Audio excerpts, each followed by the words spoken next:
Hey guys, this is Best. Next vid is going to either be Titanfall or Tokyo Ghoul. I'll put up a poll.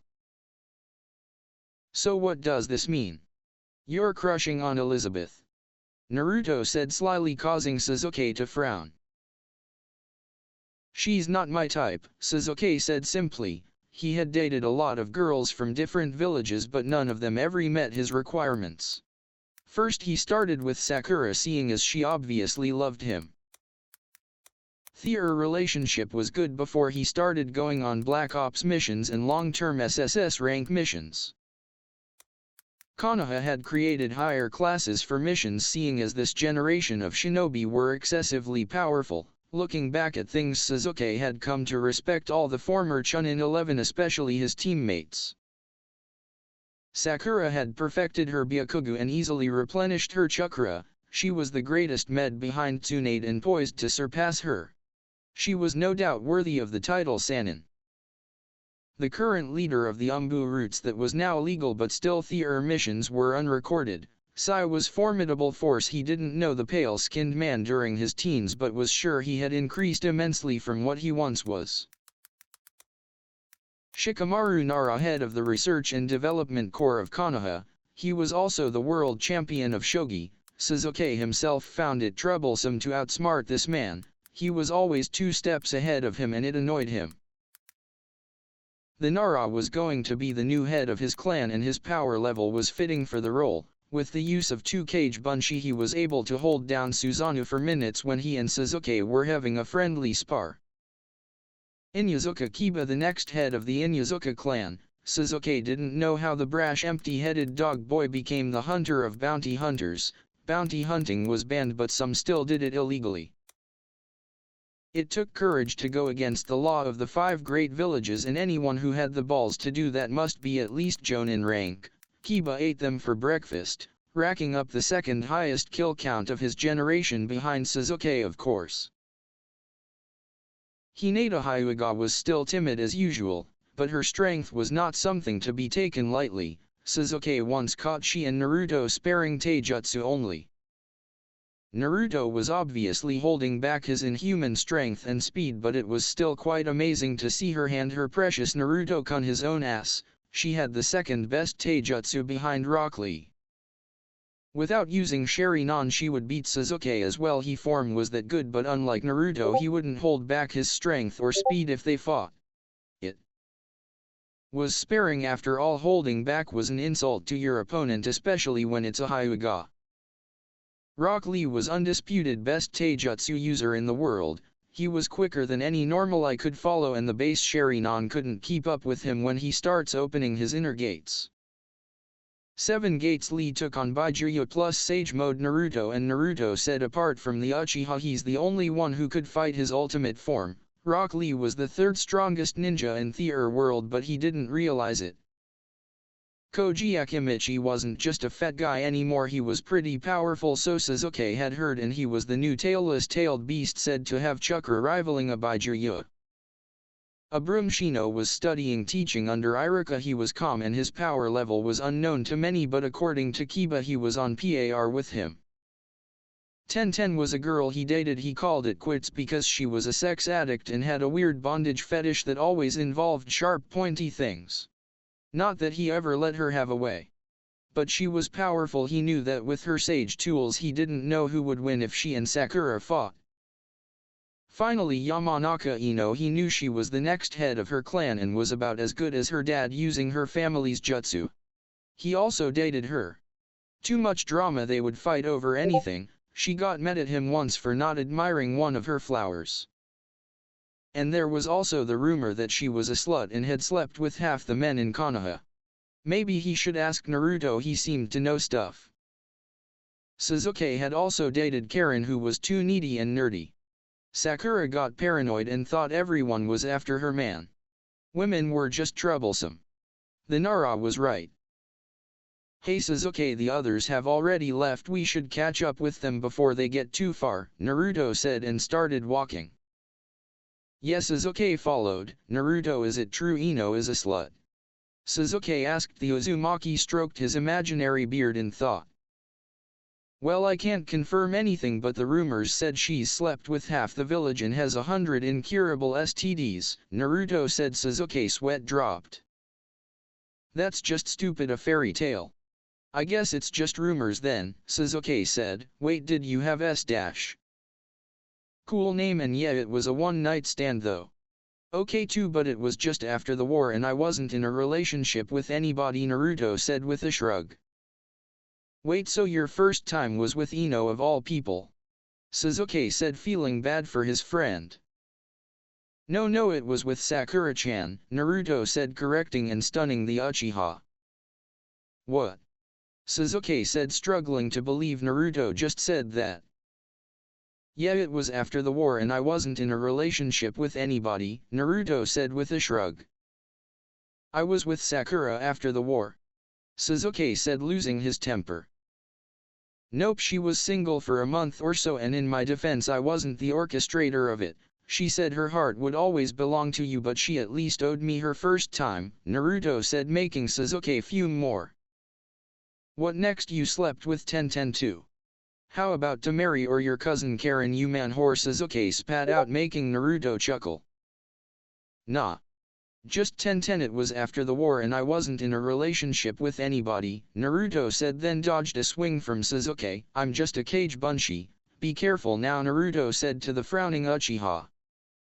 Damn you.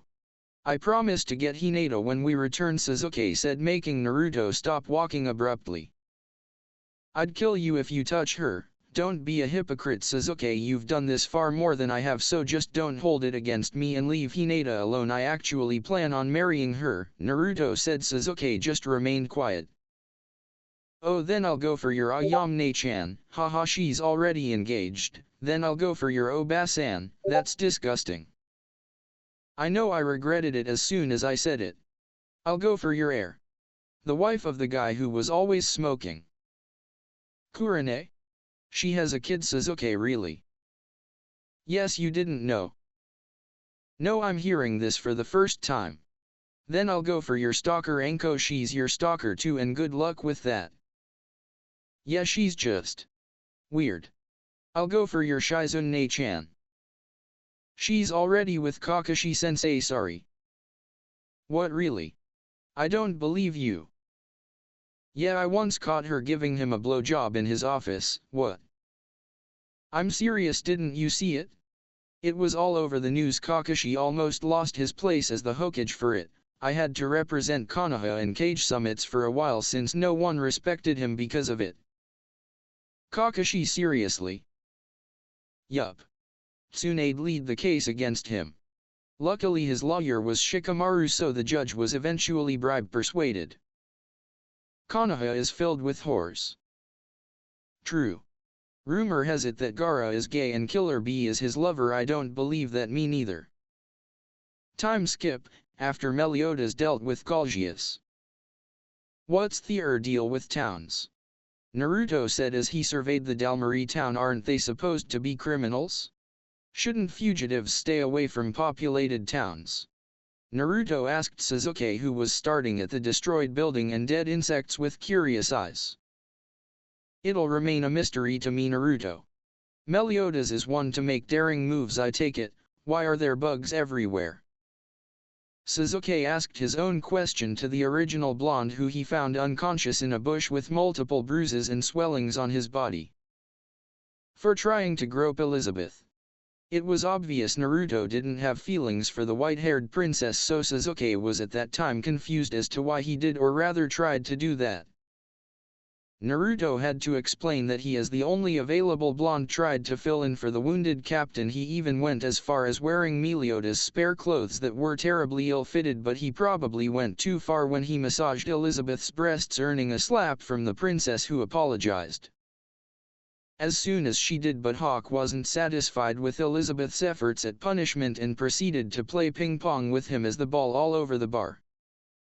Somehow he broke through the wall of the ever-so-durable bar and landed nowhere but Diane's cleavage. The giant, seeing blonde hair, didn't take time to think and squeezed him deeper into her bosom. Convinced that it was her captain Meliodas, but she was disappointed to see a whisker-like marks on his cheeks as she nuzzled into his body, and so came the anger. Diane was happy to angrily pound him into the ground and leave him for dead in the sizable crater she used his body to create. That explained the swellings. The Uzumaki's misfortunes were not completely at an end, as he was later robbed in his helplessness and harshly thrown into a bush and peed on for no particular reason.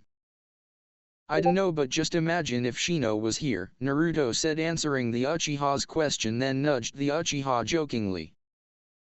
"Yeah, he'd go on and on with that Bug Lives Matters BS, Sasuke said with a small laugh while Naruto laughed a belly laugh. "I wonder if raining bugs is a normal thing here. It must have rained bugs because these things are everywhere," Sasuke said thoughtfully. "Seriously? That's dumb. And it's weird coming from you," Naruto said, then hopped on top of a building trying to pick out a giant big-boobed girl and green pig. "It's a different world, Naruto. They're Gant and taking pigs. I wouldn't be surprised to see it raining bugs," Sasuke said without a shrug. "Yeah, maybe you're right. We also saw that pink-haired boy eat those flames like it was instant ramen," Naruto said, and hopped down the building after an unsuccessful search. "What pink-haired boy? The Holy Knight?" Sasuke asked, not sure he was on the same page as Naruto. "No, the one with the blue flying cat." Naruto couldn't believe Sasuke couldn't remember him. The time when he ate the flames was the highlight of their time here so far. "Naruto, there was nobody like that," Sasuke said with a sweat drop. "Wah? Really?" Naruto said in surprise. "Yes," Sasuke replied, the dumb blonde. "Oh, it must have been a dream then." The Konoha duo continued their walk until they came across the unnatural placement of earth courtesy of Diane's battle with the bugs. Naruto touched one of the magic-made piece of earth and closed his eyes in concentration. "Diane made this.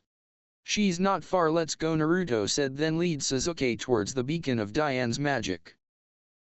"You seem in a rush, Naruto," Sasuke said, easily keeping up with the speedy blonde, who shrugged carelessly in response. "I'm bored, and from the looks of it there's been a battle. I'm sure there will be more waiting, so I'm gonna dash." Naruto was quickly interrupted by Sasuke before he could finish. "Do nothing. We've been through this already, Naruto, and I told you we are not going to interfere with their fights or business unless completely necessary. No intervening, we are just spectators," Sasuke said with hope that the Uzumaki would accept their role in all this. "Sure. I hope it's something entertaining," Naruto said, not showing any expression for the Uchiha to determine how exactly Naruto was going to respond to things. "There she is. Why is she attacking Meliodas?" Sasuke sighed while Naruto just watched, baffled by the Gant's actions. "They're under yet another illusion." Naruto sweat dropped at that. "Geez, their genjutsu resistance is even worse than mine was," Naruto said as he and Sasuke came to a halt so they could examine the battle from a good distance. "My money's on Diane," Naruto said with a grin. "Meliodas takes this." Sasuke pulled out a bag of jewels, and so did Naruto. They but placed their bets in between where they sat. "Give the captain back!" Diane roared as she landed a heavy punch on the Holy Knight that appeared out of nowhere. The Holy Knight had gotten her captain somehow. She didn't care. All she knew was that she was going to beat him until he gave her captain back. Unknowingly to her, and unfortunately for Meliodas, said captain was the one being clobbered by the giant sin of envy. He didn't know what had gotten into Diane and why she thought he was a Holy Knight, but he didn't want to stick around to find out. "Meliodas-sama!" Elizabeth shouted, not failing to give her own input on the matter. The little pig hawk, on the other hand, was about to ask what had made their new comrade go berserk, but was interrupted when Meliodas managed to get his footing after being pounded yards away from the Sin's single punch. The dragon Sin immediately rushed to Elizabeth and grabbed her, sped off while Hawk followed galloping after him. Diane quickly gave chase, screaming that she wouldn't let the Holy Knight get away. "Meliodas-sama, what's wrong with Diane-sama?" Elizabeth asked, not bothered by Meliodas' hand groping her ass as he carried her. At this point it was pointless to complain, sometimes to be embarrassed.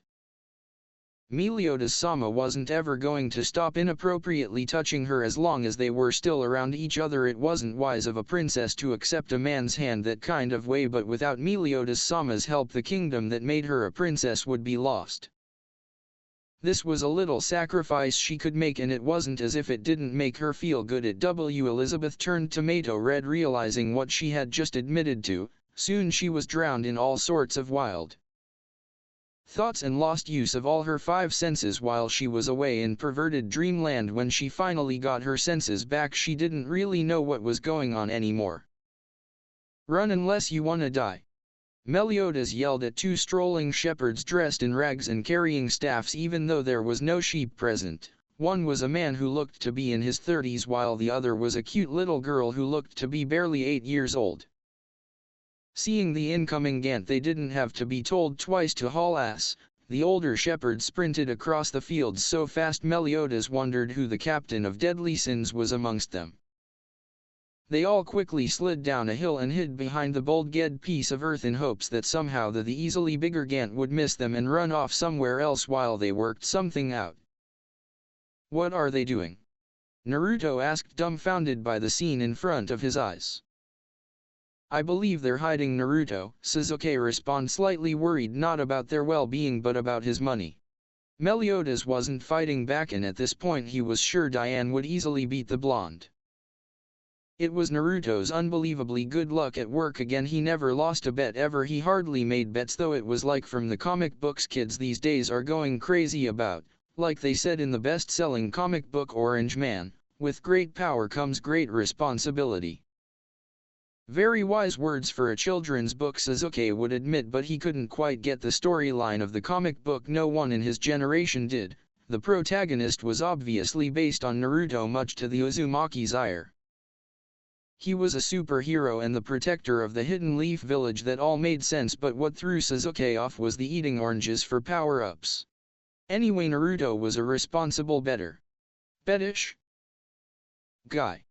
And never got addicted. He was trying to set an example and also steer clear of the Hokage curse. Sasuke had been surprised when he found out about it. Flashback. Kiba walked out of the Inyazuka compound and found his not-so-good friend Uchiha Sasuke leaning against a building wall in a corner, looking as shady as any broom. He wasn't exactly sure how to start a conversation with the lone wolf onyx-haired young man, so he decided to just blurt whatever came to mind and see where the conversation would go. "Hey Sasuke, did you know that all the title Hokage is cursed?" Kiba said, and Sasuke was surprised. End of flashback. Sasuke had later asked Ino about it. She seemed to have all the gossip even from the first Hokage's time. Ino had explained that all the past Hokages had all had traits, hobbies, or habits that made them unfit to be leaders of anything. Kakashi obviously was a smut addict and now a controversial leader after his Shizune fiasco.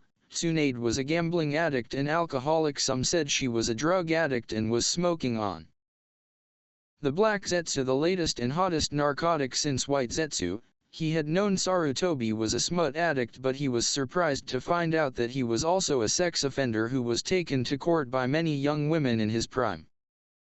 Minato Namikaze was known to everyone as the fastest Hokage, most handsome, and the Kage with the most impeccable of characters, but it turned out to be false, as there were records and tapes of Minato and Kushina having some bondage fun. Nobody had found out about it, and the tapes were just stacked up as inheritance for Naruto. When the Uzumaki was moving into his new home, he had Kano Amaru and his pals go through the tapes to see if anything on Flying Rajan was on it, but instead of finding the Flying Thunder God, they found the Kinky Thunder God. Somehow it got uploaded on Ika Ika Hub, and now every man in Konoha has a copy of it. He wasn't surprised that Naruto had completely given up on the new sensation called the internet, and with good reason. Hashirama, the god of shinobi and most powerful Hokage in history, a heavier drinker than his granddaughter, and was notorious for assaulting Hyugas whenever he drank too much. And last but not the least, Tobirama Senju. He was the most normal Hokage character-wise, but the fact that he served the devil made him look like the worst. Oh, Meliodas is fighting back. And he's calling Diane a holy knight now. I can't believe he fell for the same illusion as Diane did. That's just sad. Naruto said, and then cringed as Meliodas unleashed an onslaught of punches on Diane. Sasuke remained quiet and watched the two closely, then his eyes traveled to the princess and the others. "I wasn't really looking the last time." The holy knight responsible for their strange behavior is standing right in their middle. It's a smart tactic, you know what they say, keep your friends close and your enemies closer, Sasuke said while Naruto shrugged, not too sure what that meant and didn't bother figuring it out, in favor of watching the two sins slugfest. Who's that big-headed holy knight? Naruto asked. He found it easy to sight the knight thanks to its light reflecting armor. Stealth was really an issue for this dimension, he gathered. You just answered your own question. It seems content with staying out of the battle. I wonder what it's waiting for. In any case. Sasuke raised a finger and a lighting ball appeared before it. The ball shrunk until it was barely visible, making the Uzumaki to watch Sasuke from the corner of his eyes. Any one of them that gets too close to the princess dies by my hand, Naruto scoffed. Aren't you taking it a little overboard, Sasuke?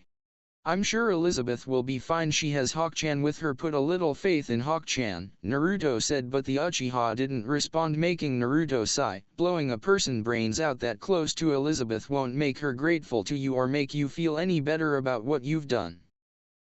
You'll end up just traumatizing the poor girl. If you really wanna protect her, then do it from the shadows. This time Naruto's words were enough to make the Uchiha lower his hand. You have a point, sh. The other holy knight is on the move, Naruto said and frowned at his words. He wished he could do something, help a little bit, but it would be wrong of him. This wasn't their world, they shouldn't have a say in everything. Naruto said. Sasuke watched as the holy knight attacked what seemed to be the shepherd girl but was actually a holy knight. They confirmed that the attacking holy knight, who was armed with a whip, was the one Diane must have been battling in Dalmari town. The holy knight commanded her poisonous insects to engulf the shepherd girl, completely confusing only Naruto, but Sasuke immediately saw the bigger picture and his eyes narrowed dangerously. It was a setup. Elizabeth made her way into the bug-made cylinder, injuring her body as she fought to get to the little girl. Sasuke, I know what you're thinking, but I need you to calm down, Naruto said, surprised that he was now the one that had to stop Sasuke from making a move. This experience is important for her, it will make her stronger. Naruto said. Sasuke remained quiet for a moment. I know. The Uchiha said, and to Naruto's relief he didn't make a move, but after a few minutes what Sasuke saw next, he couldn't just stand back and watch. Elizabeth was being battered like a dog by that disgusting-looking holy knight. Naruto himself was tempted to intervene, but before any of them could decide how to react, Meliodas appeared in the scene. Great timing, Gaki, Naruto said with a grin and thumbs up to no one in particular. The next thing they saw was Meliodas getting his ass beat, making Naruto and Sasuke sweat drop, but before they could comment they saw it. No, in this case they felt it a lot more than seeing it. Sasuke, did you feel that? Naruto asked, his face as serious as it could be. That was definitely like the Juhabi. Does this mean Meliodas is evil? Does this mean we can't trust Meli? Sasuke watched as the captain of the 7 deadly sins batter the holy knight, effortlessly landing every hit with full force. I don't know, but what does it matter if he's good or evil? We're neutral forces, it doesn't matter to us, Sasuke said in a monotone voice, making Naruto's frown deepen. If it turns out to be the Juhabi, you know we have no choice but to. Naruto hesitated to say the last part. He choked on his words when he tried again. Do nothing. Naruto, that's the plan, we'll do absolutely nothing, Sasuke said almost sternly. Sasuke, if Meliodas turns out to be carrying the Juhabi's power, I have no choice but to kill him. Naruto said with his fists balled up and tightened to the limit. Naruto, this is not our world, we can't be judge, jury and executioner here, you have to ignore I dash. You know goddamn well why I can't ignore it. Naruto said and unconsciously released a mass of yoki, making the Uchiha's eyes widen in a mixture of surprise and fear, but for who the latter expression was for was unclear. Naruto! Sasuke shouted, knocking the Uzumaki back to his senses. Naruto quickly suppressed his power and took a look of remorse. You've seen what the Juhabi is capable of firsthand. I can't let this world suffer the way ours did. They are not my business, I agree with you there, but tailed beasts are my business, Naruto said with his head bowed in shame for his early outburst. Sasuke patted his shoulder and sighed. Well, we don't know if he's the Juobi yet, so for now don't get ahead of yourself, Sasuke said, then walked off the cliff. They were watching the Sins battle from. Where are you going? Naruto asked as he rose to his feet. And you forgot your money. Sasuke panicked and made wing flapping motions as he struggled with gravity. Hold it for me and don't you dare steal any of mine. I'll be back soon, I'm just going to fulfill my duty. Sasuke said as he disappeared into the woods. Naruto shrugged and jumped off the cliff as well, aimed for somewhere else however. I'm back, Hawk-chan. Hawk turned his attention to the older shepherd, earning a yelp from the man. You're one of the holy knights, aren't you? You were in on it. The pig said, snuffing out a little amount of steam from its nostrils. No, I'm not. The terrified man waved his hand, denying the pig's accusations. They made me do this, I just went along with it. They threatened me, please believe me. The shepherd said desperately. He was scared right now. The things he just witnessed aren't supposed to be seen by humans. Caught in the middle of the deadly sins and holy knights. It was a wonder he managed to survive. Oh, is that so? The location of the deadly sin in base dungeon, spill it. Hawk said, repeating his first intimidating strategy. What? I can't do that. If the holy knights find out I told you anything, do you know what they would do to me? The shepherd said, getting more scared and anxious to flee by the minute while he weighed his options. Diane picked up the body of Frisia and smiled a sickly sweet smile. Well, do you want us to do this to you instead? The shepherd gasped in fear and immediately began biting on his nails in a comical fashion. Okay, I'll tell you, bullet and dash. The shepherd's words were cut out by a yellow blur making its appearance. You can do whatever you want to do to me, baby, Naruto said and winked at Diane, whose shoulder he was sitting on. Diane swatted at him, but he easily dodged her swing. Oh come on, it was just a joke. Naruto said, then dodged another swing before using the body flicker jutsu to get away from the irritated giant.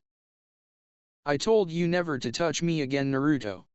Diane shouted at the ninja who was standing beside the shepherd. Keyword was. The shepherd quickly got behind the Uzumaki, who puffed his chest childishly at Diane. A real man does not fear the consequences of his actions, he does whatever pleases him most. Naruto declared with a fist pointed at the skies. I don't please you. Unless climbing me gets you off, you sick pervert. Diane said, then tossed the holy knight in her anger. I do like being on top, Naruto said, making Diane blush, then attack him. In her embarrassment, Naruto dashed away from the shepherd so he wouldn't get caught in their fun, while Hawk was left to watch the shepherd panic more. Chill, this is how they greet each other, Hawk said, finding it easy to keep his cool in the chaos Diane and Naruto were creating. Frisia couldn't believe they had lost to the deadly sins so easily. She couldn't believe monsters like that actually existed. The series of hits she took from the serpent sin left her all but dead, so this was the gap between the power of a sin and the power of a holy knight. It was terrifying, but at least she had come away with her life. She doubted the other weird fangs were as fortunate. Hello. Frisia's head snapped quickly to the left, where she found an onyx-haired young man dressed in a purple casual t-shirt and plain black pants, but what gave her the thought that this man was far from normal was his dual-colored eyes that glowed in the darkening forest. She struggled to move, but a shattered spine made it quite impossible to achieve. Walk away, boy, you're in the presence of a holy knight, one of the weird fangs, Frisia said in her usual civilian intimidating voice. I agree that you are weird. Who knows, maybe you have fangs, but you are very incorrect in one thing: you are not a holy knight, Sasuke said as he closed in on the paralyzed fang. Yes, I am, and who are you to tell me who I am, boy? Frisia shouted, angry that this pest was adding to her frustration. Sasuke lowered himself to a knee, and as he did he was covered in a purple aura. The visage of the Rinnegan appeared behind the purple orbs of power, stared lifelessly at Frisia, making the holy knight's eyes widen in a mixture of fear and shock. At that moment Frisia felt something that her life is. A holy knight freed her from helplessness. You are not a holy knight, and Uchiha Sasuke said so. Because you are dead, Katon, Gokakyu no Jutsu. Frisia's screams filled the forest as the flames ate away her flesh at an unbearable pace. Burn away. So you know where this based dungeon is? Naruto asked Diane, even though he was 100% sure she wouldn't give him a reply. You were there when we got the info on where it is, Hawk said with a big sweat drop while Diane just oomphed. All Naruto could do was shrug. He wasn't paying attention when the shepherd was blabbing to the sin of envy. He was busy keeping an eye on Sasuke's chakra that seemed to be wandering not too far from where they are. Wasn't really listening. He was a mess when he was talking. I figured it was just gibberish, Naruto said, unintentionally making Diane get a tick mark. So what are you saying? I was listening to gibberish, Diane said, and had already gotten in a position to hurt Naruto depending on his answer. Fei-fi-fofum. You speak it, so you must also enjoy hearing it, Naruto said with a shrug. He wasn't one for stereotypes, but a giant wasn't something he ever thought he would meet, so he had to stick to what he knew. You're such a racist, Diane said, and wondered why it upset her so much. Why was she bothered what this human, or better yet perverted human, thought of her? I am not. I have nothing against your skin, thank you very much. Killer Bee is black and I don't mind, Naruto said quickly. He didn't want to be tagged as a racist, even though it would be temporary, as he would eventually leave this world. She doesn't mean her skin, you imbecile, Hawk said harshly, and that made drop his head in shame. Hawk-chan, Naruto said, feeling downcast.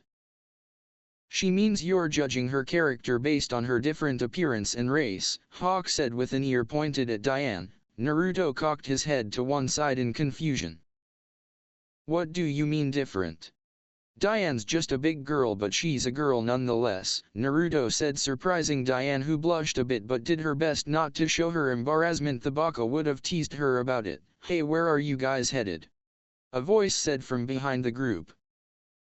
I was wondering when you would reveal yourself, Meliodas, Naruto said, not taken by surprise by the sudden words of the captain of the 7 deadly sins. I was waiting for you so I could ask a question, Naruto said with an expressionless face that was quite alien to Diane and Hawk. Oh, no problem, Naruto, but first answer mine, Meliodas said, intentionally making no remarks on the Uzumaki's blank stare. We're heading to base dungeon, Captain. It's that round building over there, Diane said, confused at how and why the Uzumaki changed expressions so swiftly. And what about Elizabeth? Did she return to Dalmary? Meliodas asked his fellow deadly sin. Diane shook her head, signaling negative. Nope, she's in my backpack. Resting, Meliodas nodded contentedly at the Gant's reply. Okay, that's good. So Naruto, what is it that you want to ask me?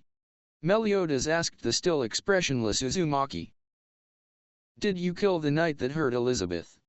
Naruto asked, even though he already knew the answer to his question. Meliodas' eyebrows arched in confusion. No. Did you want him dead, Naruto? Meliodas said with his hands on his waist. It doesn't matter what I want, Meli. Did you want to kill him? Naruto asked. I didn't matter what I wanted, Naruto.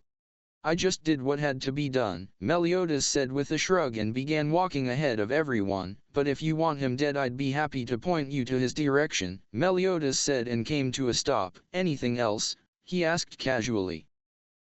Naruto frowned at his sometimes annoying easygoing attitude. Yes, there is one more thing. Tell me, Meliodas, why is it that one minute I'm sensing incredible malice from you, then the other nothing at all? Meliodas just smiled at the Uzumaki and waved a finger at him.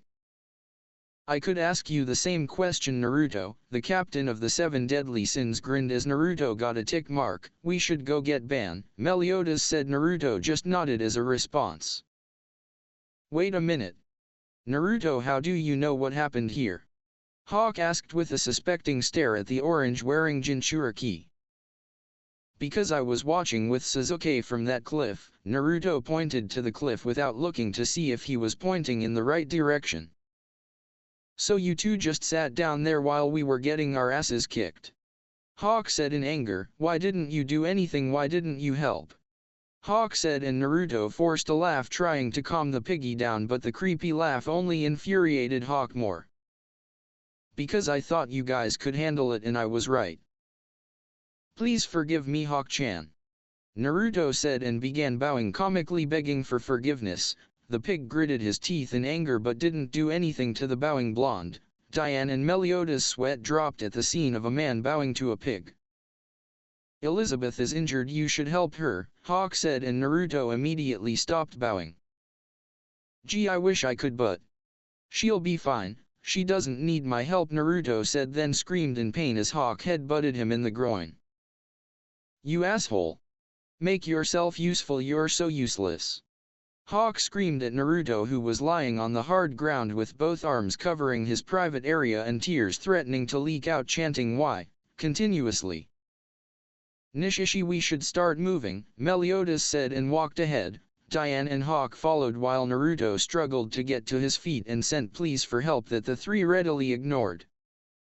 Sasuke walked on what was left of the fort where Meliodas and the holy knight that beat Elizabeth fought. They were quite destructive in this world. Things that could be done smoothly are instead done in the most brute of fashions. Either they were all show-offs, which was highly unlikely, or the word self-restraint didn't exist here, that was unlikely as well. A certain orange-haired man would fit in here perfectly.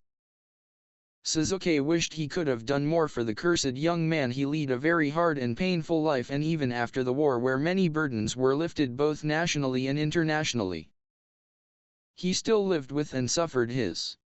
That was the cruelty of life. Sometimes for some people, the suffering never ended. Sasuke pushed away all his thoughts. He didn't come here to reminisce on his past. No, he came for something else, or rather someone else. Who are you? State your business before I strike you down. A holy knight who had put himself in charge after the battle between Ruin and the Dragon Sin. Their fort was almost completely destroyed, but it was still standing, and there were still holy knights here. That was enough reason for him to defend the place aggressively. The last stranger that walked in here did this. He wasn't ready or willing to take any chances. Where is the holy knight that Meliodas beat up? Sasuke asked, well aware that he was surrounded by the holy knight posted at the fort. Mere insects, really. He didn't have a god complex, but that's exactly what they presented themselves as. Insects surrounding what they think is their prey.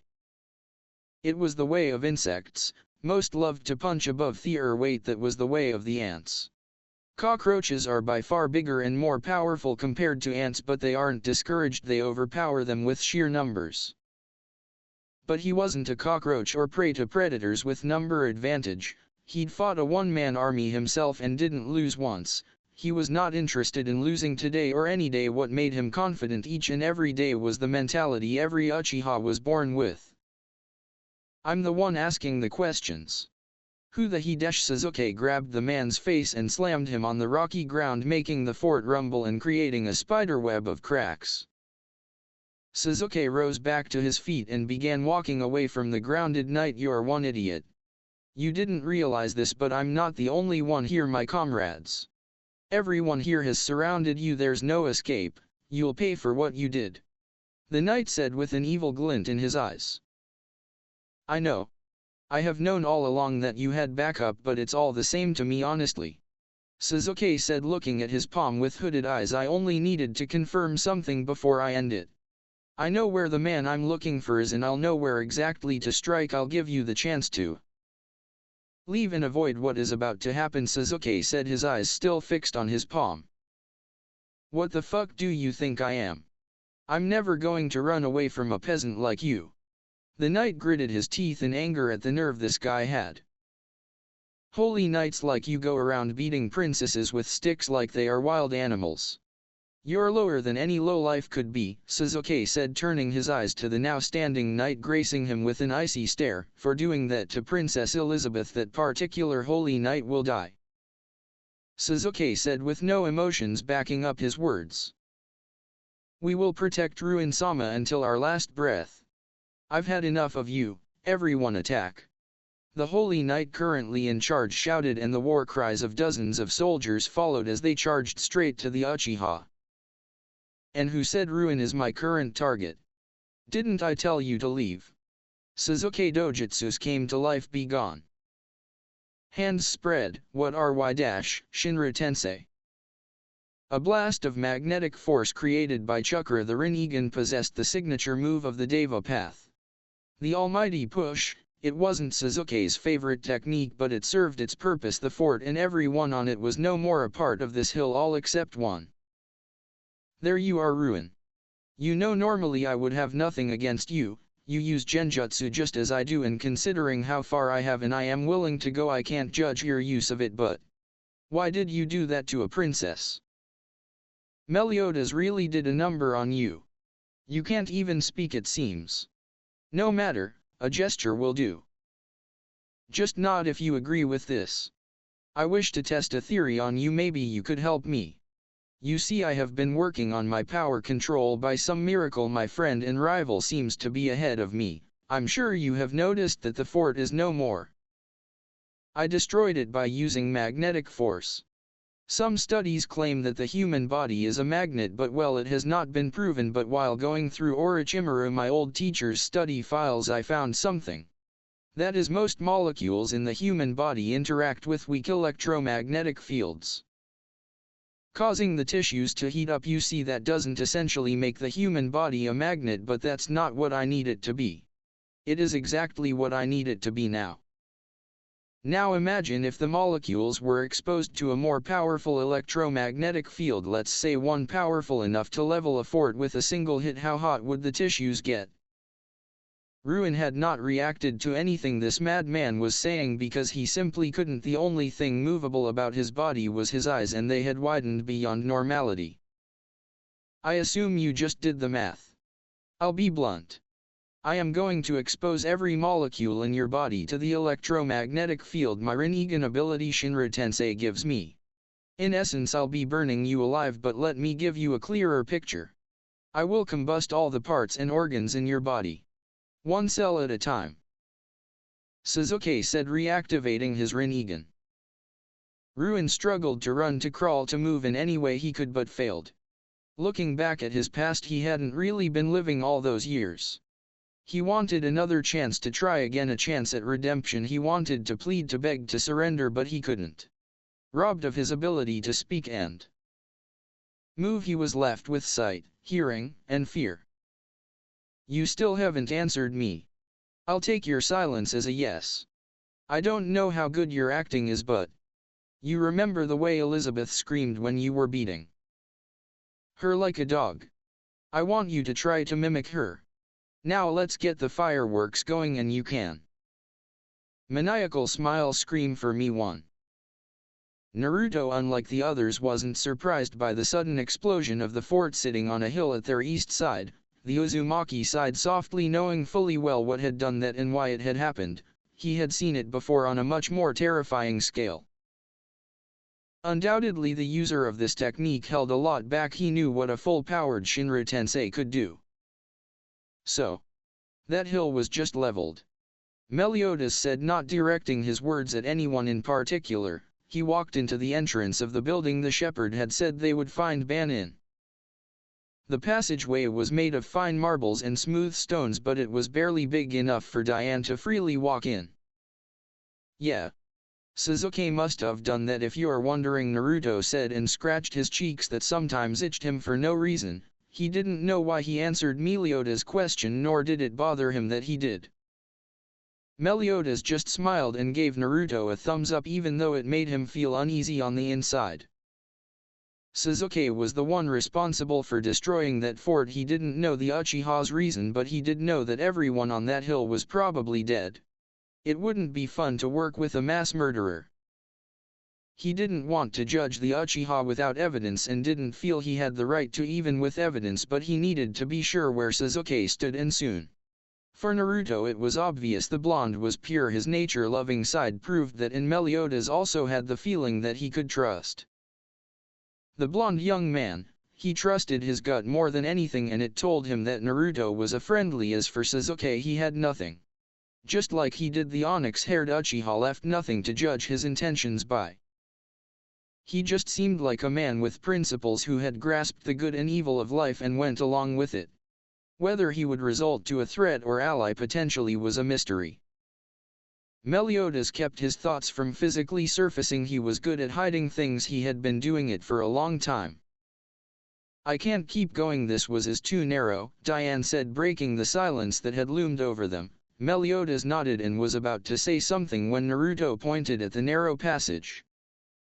"Someone's coming from there," Naruto said, and Diane and Hawk took their fighting stances as the sound of footsteps incoming confirmed Naruto's words, but instead of someone hostile, a young flustered girl wearing glasses raced towards the group of prison busters. Said girl stopped in her tracks when she caught sight of the people standing in her way to escape. "What's a girl like this doing in a dungeon?" Hawk questioned the unknown girl before any could. His eyes narrowed if they could. "I'm the daughter of a doctor in the town. I was taken prisoner, but one of the legendary criminals just escaped." The girl would claim to be Dr. Dana's daughter said as she swung her hands nervously, pointing at the dark corridor she just exited. "I hear footsteps," Hawk and Naruto said at the same time, causing the Jinchuriki to grin while the pig just looked away with a big sweat drop. Few miles away from round-shaped based dungeon stood an army of holy knights all dressed in matching steel armors. A silver-haired woman peered at the building from a pair of binoculars and made a hand gesture to the soldiers behind her, who nodded their heads understanding what their superior was saying. "Lord Galgius, we have confirmation. The Sins are inside the dungeon, but there was another person who was among them. I believe he's a hostage, sir," the female voice of the knight, who is now shown to be Jericho, said formally. "Well, that's unfortunate, I guess," Galgius shrugged carelessly. "Well, now they're inside, I can do this." Galgius dipped his hand into one of his removable pockets and whipped out a small ball with strange marking framing its body. "The 7 deadly sins turned out to be more troublesome than I had expected," Galgius said, and sighed at his memories of the dragon sin who had figured his power out from their first and hopefully only encounter. "That's an incantation ball?" Jericho said in surprise, and the knights behind her and the weird Fang murmured amongst themselves.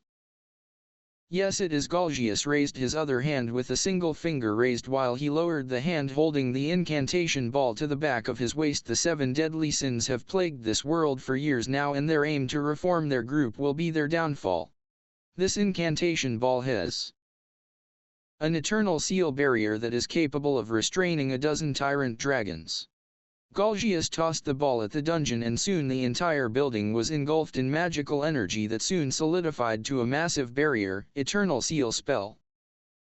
Tyrant dragons. Those wild, uncontrollable creatures. "But Lord Galgius, what have you done? A civilian was in there," Jericho said, both fascinated and angry at the same time. On the other hand, Galgius was uninterested in her feelings or opinion. "I'll be returning to the kingdom to report this to the top. Yes, I'll be reporting that we no longer have to fear the 7 deadly sins reuniting again," Galgius said, and the holy knights apart from Jericho cheered and tossed their weapons in the air in joy, but their celebrations were cut short by a cold and dark sensation that made everyone's knees buck. The air smelt like death. From the dark woods came a man with cold eyes, one purple, the other a red and black. The unknown young man waved his hand lazily at the holy knights. "Oh, please don't stop the celebration on my accord," the young man said, and a dark purple aura began leaking out of his body, taking no shape, making it all the more terrifying to the eyes. Drip, drip, drip. The dark clouds came without anyone's notice, and so did the rain that dropped heavily, soaking everything as fast as it came. Sasuke's Rinnegan took a glow in the rain as the thunder boomed and the lightings flashed. The more they saw a devil than human. Point 2. Jericho wasn't sure what was going on. She didn't know who this guy was, but she knew this meant trouble. She pondered running away while she had the chance, but as the lighting flashed again, the purple-eyed man had disappeared from where he stood. An electric shock coursed through her body as a drop of rainwater fell on her ear. It was warmer than usual, meaning, "Tell me where Galgius of the Weird Fangs is." A calm and commanding voice penetrated Jericho's ear, and she felt the hot breath of the one standing behind her brush against her skin. Jericho's eyes widened. She made to flee, but the person's hands wrapped around her neck, pulling her close to his cold and equally drenched body. Jericho blushed at the contact they were making, and somehow the man's voice sounded husky to her. "Now I'm new here. What do you do when you see footprints making themselves?"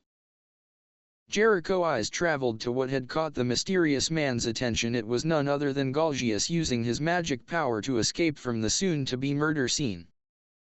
"Galgius, you bastard! Sasuke's eyes narrowed and he quickly released the female knight and could have sworn he heard a disappointed groan, but he didn't pay it any mind as he acrobatically dodged, twirled and jumped over the knights that tried to block his way and finally landed in front of the mysterious appearing footsteps. Sasuke released a sigh along with a hardly noticeable amount of his Uchiha inherited fire chakra. "I take it you're the man I'm looking for," Sasuke said, taking notice that the footsteps had come to a halt. Sasuke thrust his hand forward and pumped chakra into on cue. The familiar sound of magnetic force followed. "Bansho Tenin," Ban Meliodas said as he caught a good view of the figure exiting the corridor's face. The taller man stopped walking at the sound of his name. He was tall and had nicely toned muscles. He was dirty and had dried blood stuck to his body. He had narrow eyes similar to those of a fox. The semi-slit in them made it easier to pick out. He had white hair that seemed to take a slightly sky-bluish glint when exposed to sunlight, and most noticeably he had a scar covering the corners of his left jaw down to the point and touched his collarbone, but just barely. He wore tattered and bloodied pants only and was shirtless and barefooted. This was not strange for a man who has been a prisoner for years. "Captain," the man called Ban said with his hands shoved in his pockets, walking casually out of the corridor. The bored look on his face was not uncommon for a prisoner, but his seemed like it wasn't influenced by years of being locked up. It looked as though he'd always been like this even before he got thrown into jail. Naruto was sizing up the man who was a few inches taller than him. He looked eccentric. Naruto could tell that this was one of the crazy ones. Even with the uncaring expression, he couldn't hide the glow in his eyes. Little did he know that was the glow of never-ending greed. "That's the man I was talking about. He's one of the legendary 7 deadly sins," the daughter of the doctor in Dalmarie said with a blush for some reason. She didn't bother pointing at the man. Who else could she mean? Her words were ignored by Meliodas, who was staring at his fellow deadly sin with eyes that said nothing but seriousness. "What's going on? What's with this atmosphere? I got a bad feeling about this," Hawk said as the uneasiness began circulating around the room. Naruto just decided to be quiet and watch. "Correct. You should get behind me, all of you," Diane said, pointing at Naruto, who was the biggest among the three. Naruto grinned at Diane, then waved his hand at her. "Don't worry about me, I can defend myself from whatever is about to happen. You saw me against that holy knight, so you got nothing to fear," Naruto said and comically flexed his bicep muscles for Diane to see.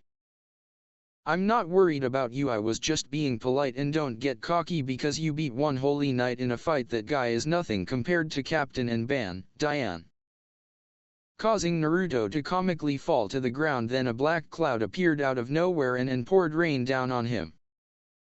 "That was mean, Diane. But who told you I was fighting that holy knight?"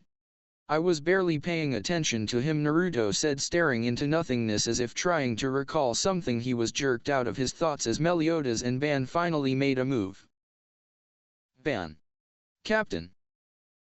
The 2 deadly sins screamed each other's names like excited fangirls. They dashed to each other and exchanged series of high fives, causing the dungeon to rumble and completely confusing Naruto, Hawk, and the doctor's daughter. Soon Ban got lost in his excitement and palmed Meliodas through a wall.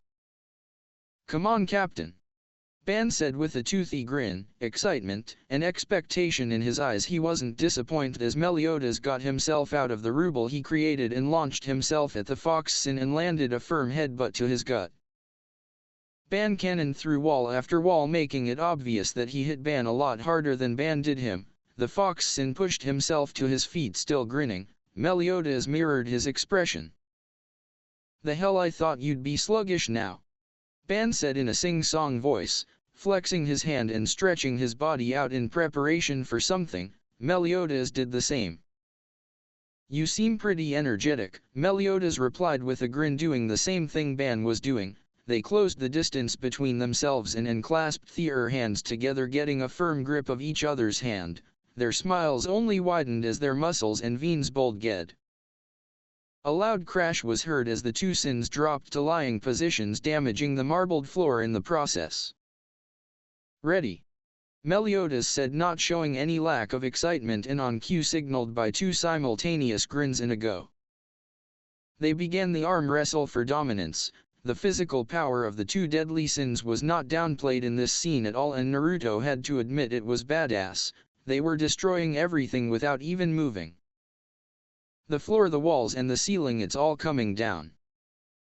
Hawk screamed in as he lost his footing. Literally lost his footing, and gravity did the rest. Naruto also suffered the same predicament, so did everyone, but he was handling it well. He wasn't new to fall from terrifying heights. One black-haired teammate of his had given him a pile driver from the top of a dwarf mountain. Fun times. Those two have always been like this, Diane said, working up a blush from watching Meliodas arm wrestle Ban. What do you mean like this? Hawk's panic only increased at Diane's words. This was normal for them, but thankfully Naruto, who was falling last, he saw him somehow, managed to jump to where he was and carry him. He had to say Naruto always looked out for him these few days he'd been with them. Diane nodded her head but didn't pay Hawk or the crumbling building any mind as she spoke. Really, men are so childish. I like my captain like this though, Diane said with a girlish giggle. Naruto's sweat dropped. You still didn't answer the question. Hawk nodded his head at Naruto's point and was happy to say the Uzumaki was on the good side of his list, as Naruto easily avoided the rocks that rained down on them and stood on top a descending rock from time to time to when he wanted to say something. Our record was 361 wins out of 720, right? Ban asked, not showing or sounding strained despite the obvious strain on his muscles that had expanded to theater limits. Meliodas gave him a look of sarcastic surprise. What are you sleep-talking, Ban? The Dragonson said. Captain's serious face is so cute, Diane said, reminding Naruto of someone who he'd wasted his time chasing for years. He could have been eating ramen with that wasted time. His priorities back then were messed up, he figured.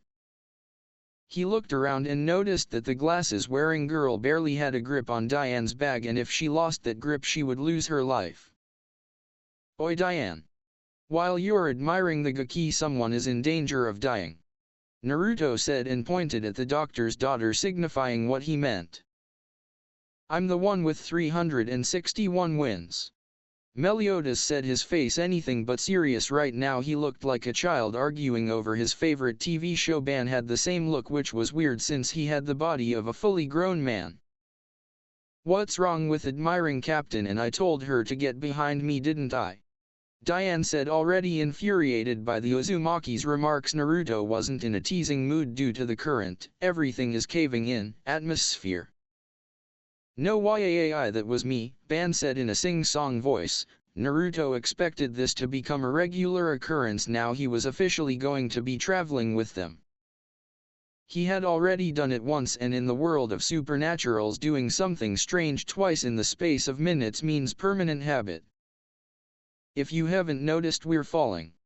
Getting behind you doesn't do shit, Naruto shouted with a comical gant head and tick mark. She'll be on top me when we land. Shut up already, you're so annoying, Diane said without a comical big head. The last thing she wanted was bigger. The ceiling and walls are crashing down on her. She's lucky to still be alive. Elizabeth is also just in a bag waiting to be squashed because of your incompetence, Naruto said, and was noticeably getting irritated by Diane's uncaring attitude. It seemed to be the badass shit they did here. Yeah, he understood showing off by not reacting in situations such as this, but when you have people who are less durable, more vulnerable, and are completely defenseless compared to you, you put your badassery aside and you protect them. If you wanna be badass while doing that, fine, but make sure they're completely protected. They were taking stupidly high risks by doing this, and no matter how he looked at it, it was their fault. It wasn't all that a surprise. Melly was a carefree leader who did daring and dangerous things casually. This casualness had become part of the other sins, he guessed, and so they did dangerous things without bothering about the consequences or casualties as much as they should. Most likely overconfidence was the source. It was all fine and good as far as they were the only ones at risk, but they acted as though everyone was a deadly sin. And he wouldn't lie, that got to him and it angered him. He was by no means weak, vulnerable, or defenseless, but he wasn't careless with another person's life. so he decided to do what he did best. Be the hero. Diane didn't expect the sudden switch of moods. It was a thing Naruto did that made her wonder. The seriousness in his eyes made her flinch. "Give the girl to me and secure Elizabeth." Naruto said. It sounded like a request, no, a demand, but he didn't wait for Diane to give in to his demand. Instead he just flashed to Diane's back with an amazing show of raw speed. Carried the girl, then flashed back to the rock he was standing on. What followed surprised everyone in what used to be a dungeon.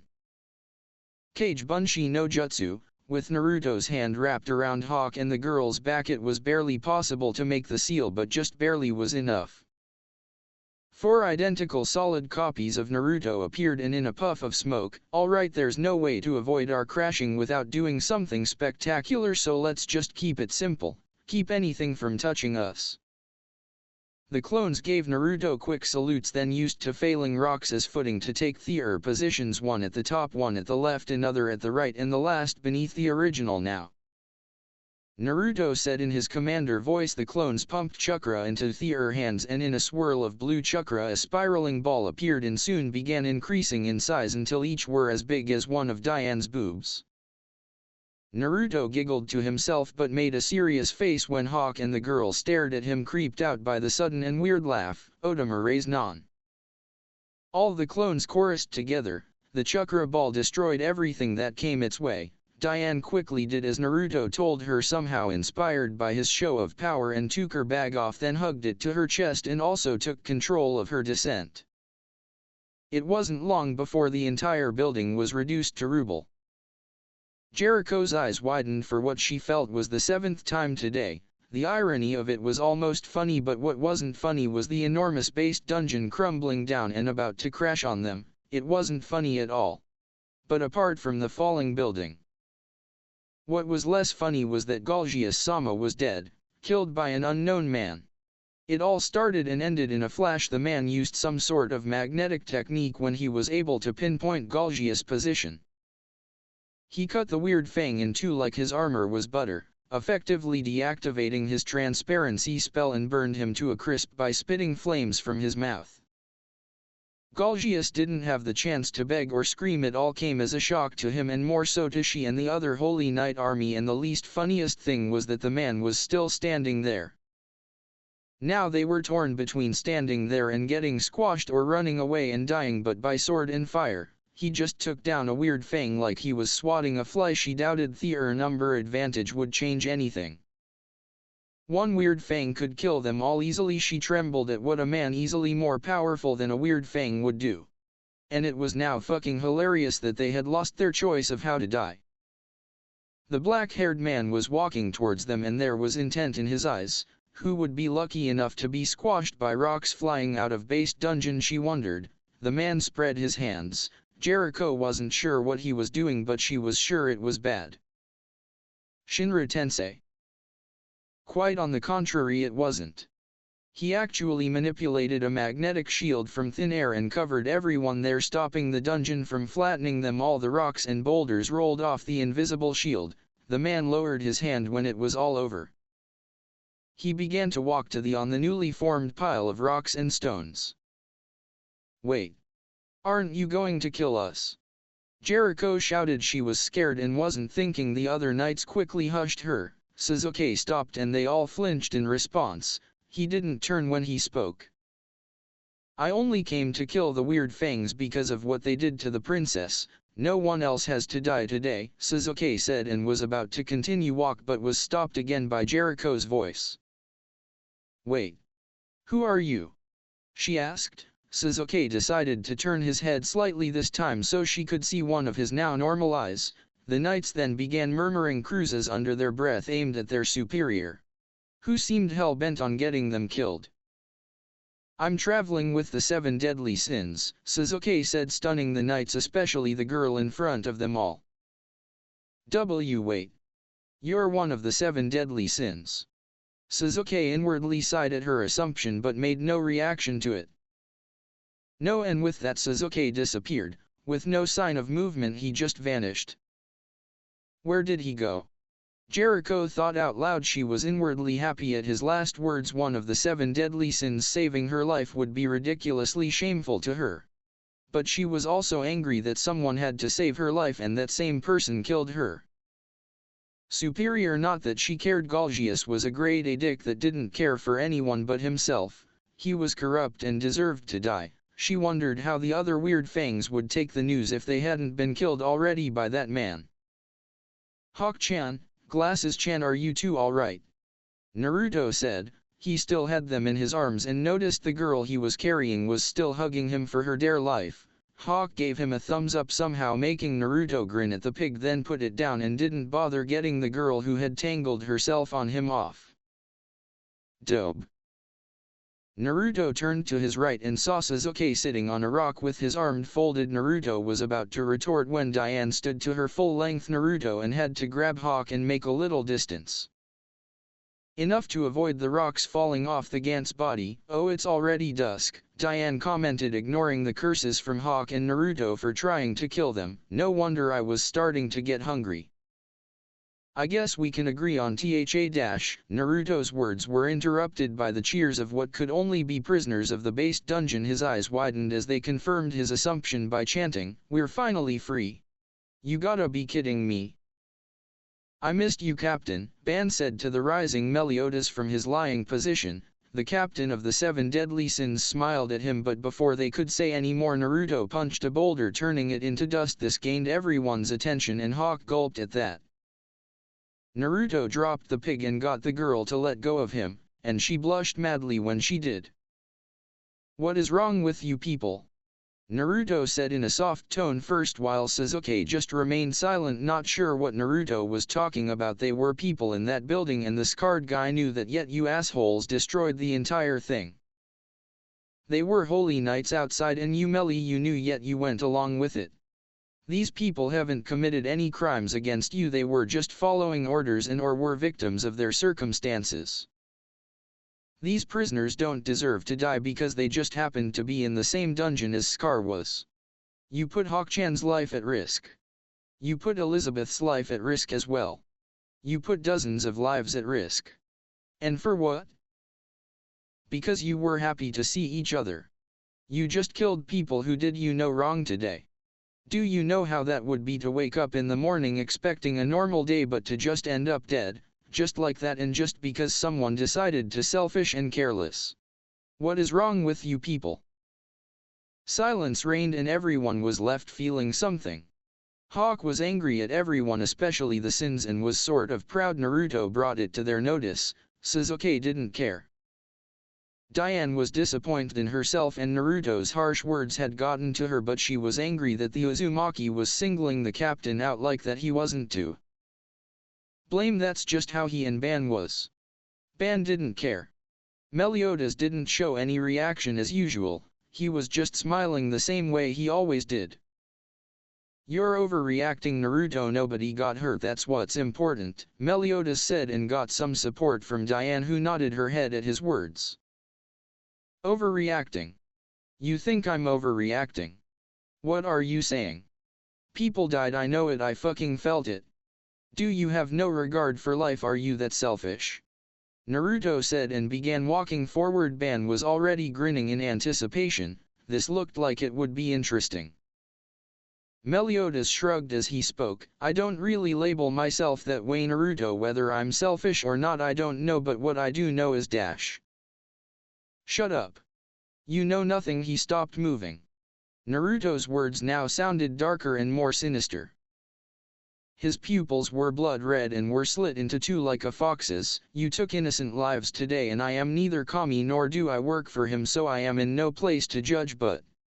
Naruto's voice reverted back to normal this time, but his eyes still remained as they had become. Ban's smile had disappeared. The power this guy had, it was like a demon's, it was like the captain. Ban grinned again at his last thought. "Wait, but didn't Sasuke clear that fort and everyone on it? Why aren't you on his case?" Diane said, confident that she had beaten Naruto at his own game. He was beginning to scare her. She wouldn't admit it, but she preferred the perverted goofy blonde to this stern red-eyed man that stood at the opposite of her direction. He didn't. Naruto said the technique he used would have easily killed them even though it wasn't fully powered. He tossed the knights away before he used the real attack. They weren't hit by the true force that destroyed the fort, and it was empty after Meliodas had dealt that damage to it. They must have exited it knowing fully well that it could come down at any moment, Naruto said, and began walking again. He noticed Ban had sat up. Where I come from we kill, but before we do we have reason. Even after killing those who deserve death we don't feel good about it. On my first mission where I come from I had to kill one of my first friends who was my enemy. On that mission, I mourned her death and the death of her father figure. I have killed a lot of people and I believe I did the right thing. Some people don't deserve the air nature permits them to breathe. But I never take joy in it. But there you are smiling after murdering people for no reason. You stand there smiling. You have the nerve to be casual right now. Naruto was a few steps away from Meliodas when he stopped and suppressed the yuki leaking out of his seal. I said I had questions for you and you answered them honestly, I think, Naruto said in a cold and calm voice. Yeah, but from the way you sounded back then I doubt that was actually what you wanted to ask, Meliodas said. He showed no emotion when he stared Naruto in the eye. He had dropped his smile this time. He didn't want to make matters any worse than it was. Damn right it wasn't. When I came here first I heard Elizabeth's speech and I was inspired by it. I believed everything she said cause I knew she was telling the truth, but it's one thing to say the truth and another to actually know what the truth is. She said the Holy Knights are the true villains. Is that true? Naruto said. A frown quickly formed on his face as Meliodas shrugged carelessly. Like I said, I don't label myself or anyone. Elizabeth needed my help, I'm giving it. It's as simple as that, Meliodas said casually. Naruto growled and grabbed the captain of the 7 deadly sins by his collar and lifted him so his feet wasn't touching the ground. They were face to face, both having opposite expressions. Meliodas calm and blank, Naruto infuriated and irritated. Tell me, which side are you on? Are you good or evil? Naruto said, his yuki threatening to escape his seal, but he fought to keep it at bay. Naruto, I've told you all I can tell you, Meliodas said and waved a hand to Diane who was about to make a move on the Uzumaki. No Diane, stay out of this. Diane gritted her teeth and reluctantly sat down. You will tell me what I want to hear, Naruto said in a dangerous tone. Sasuke was still quiet. He knew Naruto would sooner or later do this, but he had hoped it was the latter. He didn't want them to get involved so much, that's why he separated himself and went after the weird fangs when he was sure they were no longer a threat to the sins. He even let that Galgius seal them. He could have interrupted before that, but it wasn't in his place to, so he let it happen. He killed the weird fangs because of Elizabeth. He only wanted to kill Frisia and Ruin, but the latter had used his illusions to project offered him information on a possible threat to Elizabeth for his life and his fear and desperation. He didn't wait for Sasuke to accept his offer and mentally blurted out that Galgius was aiming to capture or kill the princess more than anyone and was stopped once by Meliodas. There was no deal struck, so Sasuke didn't have second thoughts about ending Ruin the way he did. Then he disposed of Galgius, who was a potential threat to not the sins but Elizabeth. The sins weren't his concern, this world wasn't, but the princess was. That was why he was silent all the while. Meliodas was Naruto's concern, but it wasn't his well-being he was protecting like Sasuke was for Elizabeth. The difference was Naruto was setting himself as the man who would neutralize the threat that is Meliodas if need be. Meliodas remained emotionless, but his eyebrows were arched, making him look more daring than he was actually trying to be. Assuming I do, what happens next? Naruto's frown loosened up and he still looked irritated and angry, but there was a hint of sadness and hesitation in his eyes that Meliodas picked out before he covered it up with stoicness. Depending on your words, I will either let you go or erase you from the face of this earth. Now, speak. Meliodas decided to take his time to consider his next words. It would be a real pain to die here. Naruto had a point in all this, and that's what scared him most. Was he reverting back to the man he once was? A man with no regard for human life or any life at all. Was this why he just trusted Naruto right off the bat? Did he subconsciously decide that the Uzumaki should be the one to slay him if he ended up turning back to his old ways? He had no doubt Naruto could do it from the power he felt coming off that fox. What he saw as the only match for that monster would be the Demon King himself. But he still doubted what he saw. A human couldn't possibly be so powerful. So why was he putting so much faith in Naruto? Why did he trust someone who didn't trust him at all? Yo! Meliodas took notice of his surroundings. He was in a pitch-black room that was slowly illuminating until the massive nine-tailed fox he saw days before appeared once more. It still looked as sinister and menacing as ever. Its massive pupils stared into Meliodas. He didn't recognize the feeling he had just now and couldn't decide whether he liked it or not. All he was sure of was that this fox was real. He could feel its breath brushing his hair and could feel the heat oozing out of its enormous form, and he could hear every beat of its heart. Meli, I'd like you to meet Kurama. Meliodas' eyes followed the sound of the voice to the head of the fox. There sat the blonde he trusted so much. Uzumaki Naruto. Oh Naruto, what's up? Meliodas said with a wave. Naruto growled at his casualness once again. Quit acting like this doesn't throw you off. I'm here sitting on a gigantic fox and all you got is what's up? Naruto said, almost irritated at the fact that Meliodas didn't react to his badass appearance. He was so frustrating, but that wasn't his focus right now, so he shoved his annoyances away. You know what, forget it. You must be wondering why and how I brought you here. Well, it's simple, this is my subconscious and you're in it. Meliodas nodded his now chibi head attentively. So who's the fox? Meliodas said, and Naruto face palmed. I just told you who he is. Naruto said, pointing an accusing finger at the dragon sin. He lowered his hand with a sigh again. He's Kurama and he's my tenant and partner. He lives in me. Literally, Naruto said, then patted the fox on his head. Kurama made no response to it though. Okay. So why am I here again? Meliodas asked. Naruto nodded sagely at his question. Because I want you to answer a few questions, before I decide to let you go or rip your throat out, Naruto said casually, and Meliodas knew that was revenge. Whatever you're hiding shouldn't be heard by everyone, so I thought I would give us some privacy. Meliodas' face turned serious now. He suspected that Naruto knew he was hiding something, but he didn't expect him to come out and question him on it. The Uzumaki liked making daring moves. Was this revenge too? Meliodas narrowed his eyes and folded his arms. What makes you think I'm hiding something? I know Elizabeth isn't human, Meli, Naruto said, and enjoyed the brief look of surprise from the captain of the 7 deadly sins. How did he find out? How did he know that? Her powers are suppressed, but even if they're sensed, they came off as faint magic.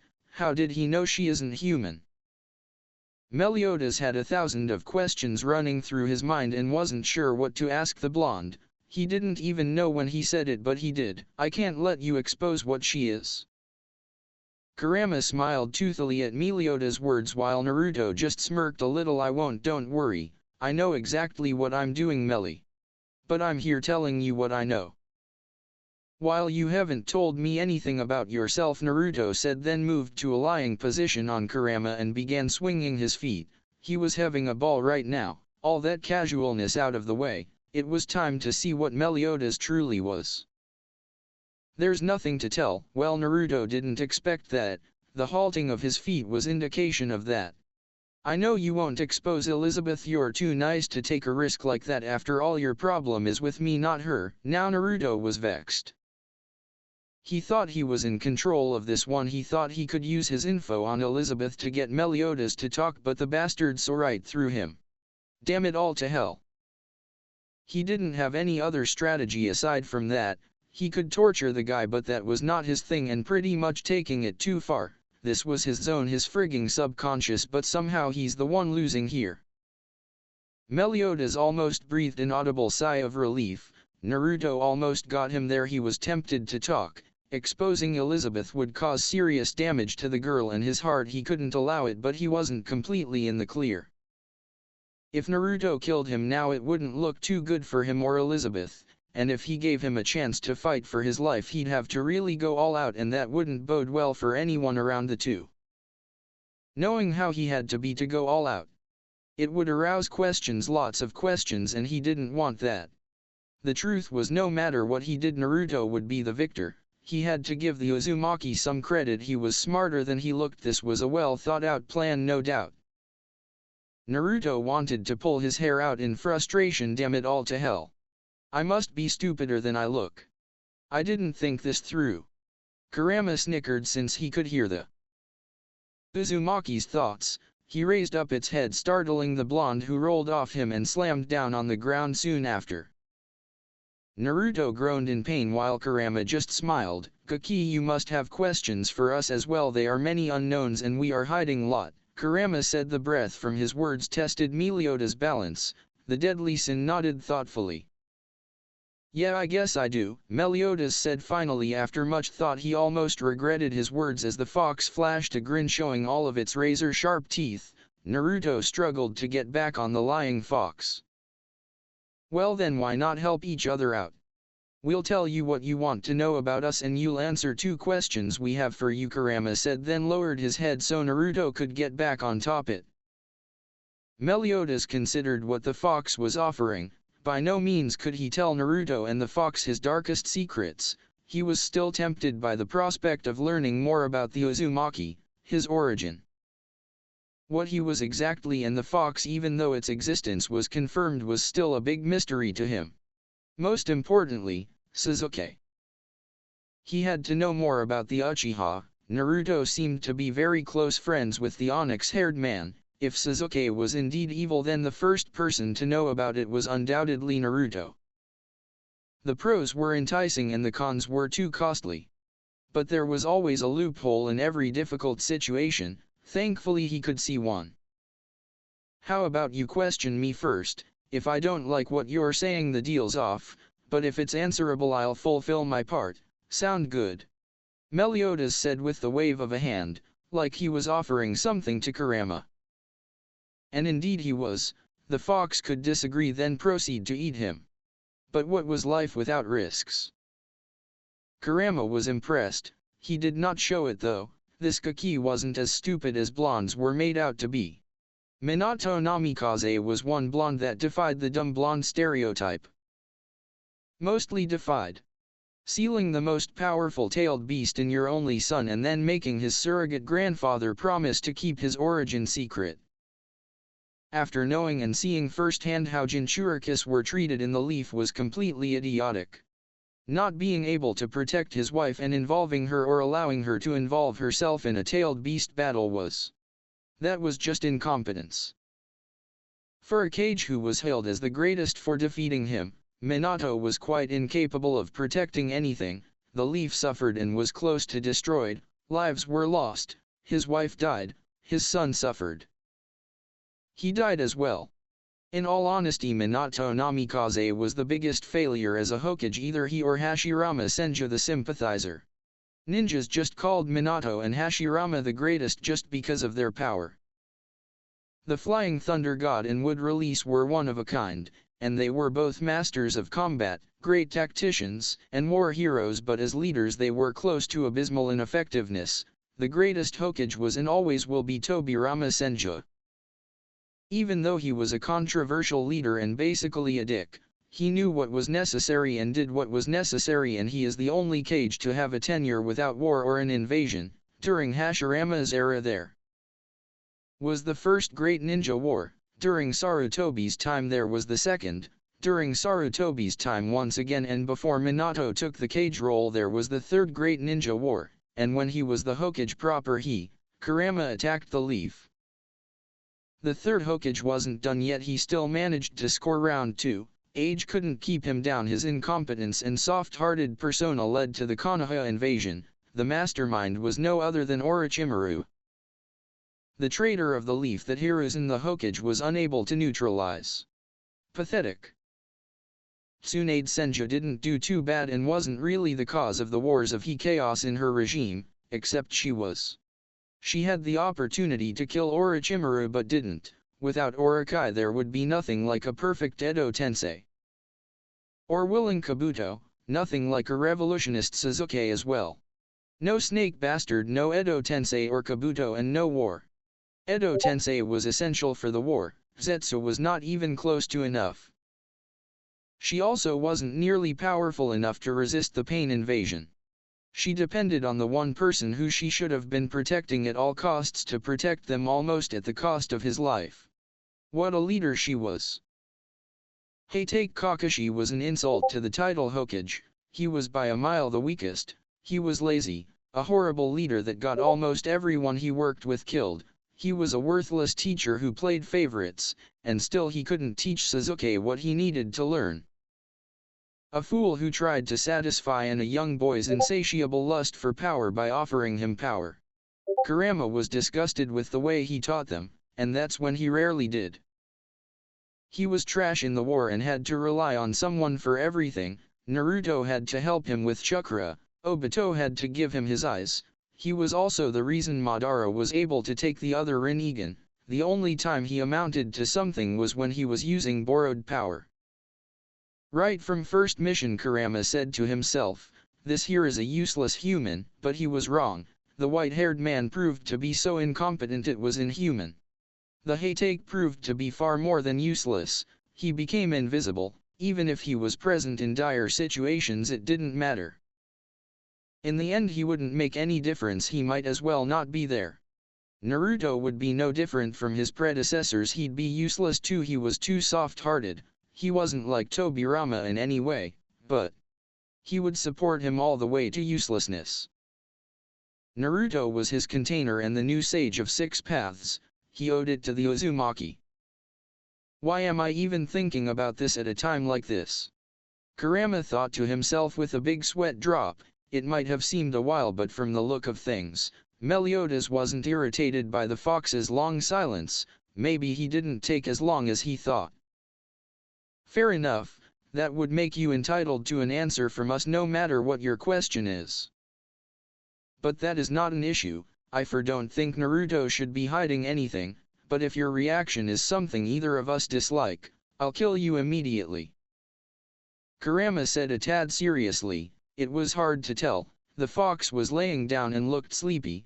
The words sounded lazy, but the message sent with it left Meliodas anything but calm. This is why Naruto had all the advantage. He'd just have to play along with them and try not to anger the fox. As it stands, his chances of escape with this power level was slightly below zero. Dying now would be a pain. Okay, shoot, I'm ready for your questions if they're good.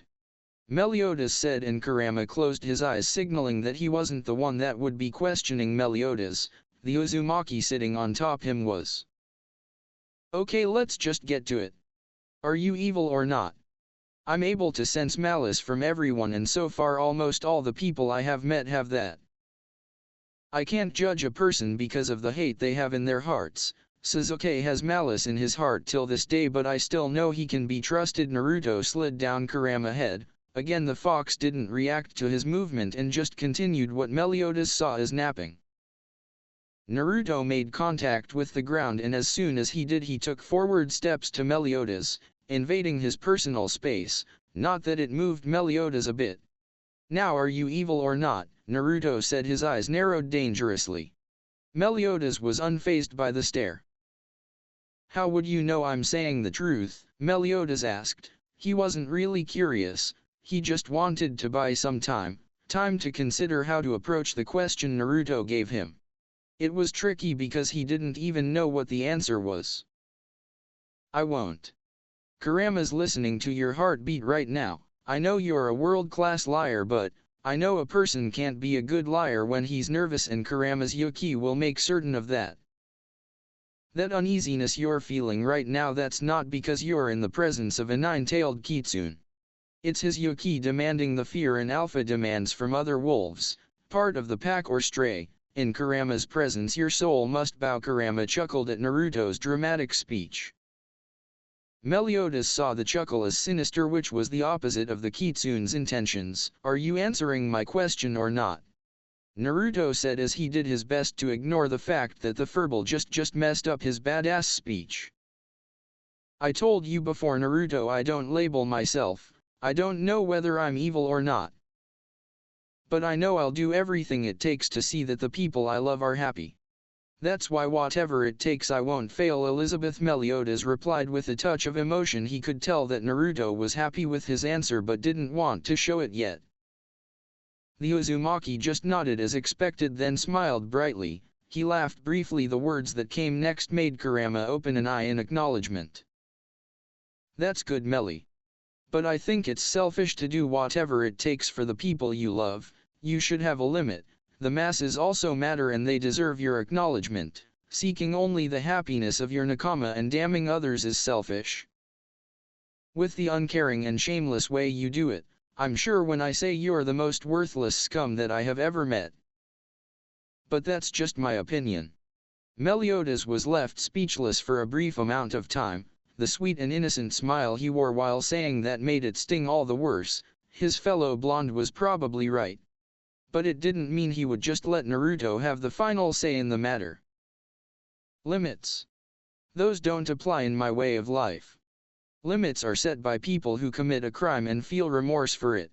Then they draw lines that society should know not to cross, else they would carry the same burden of regret the first offender did.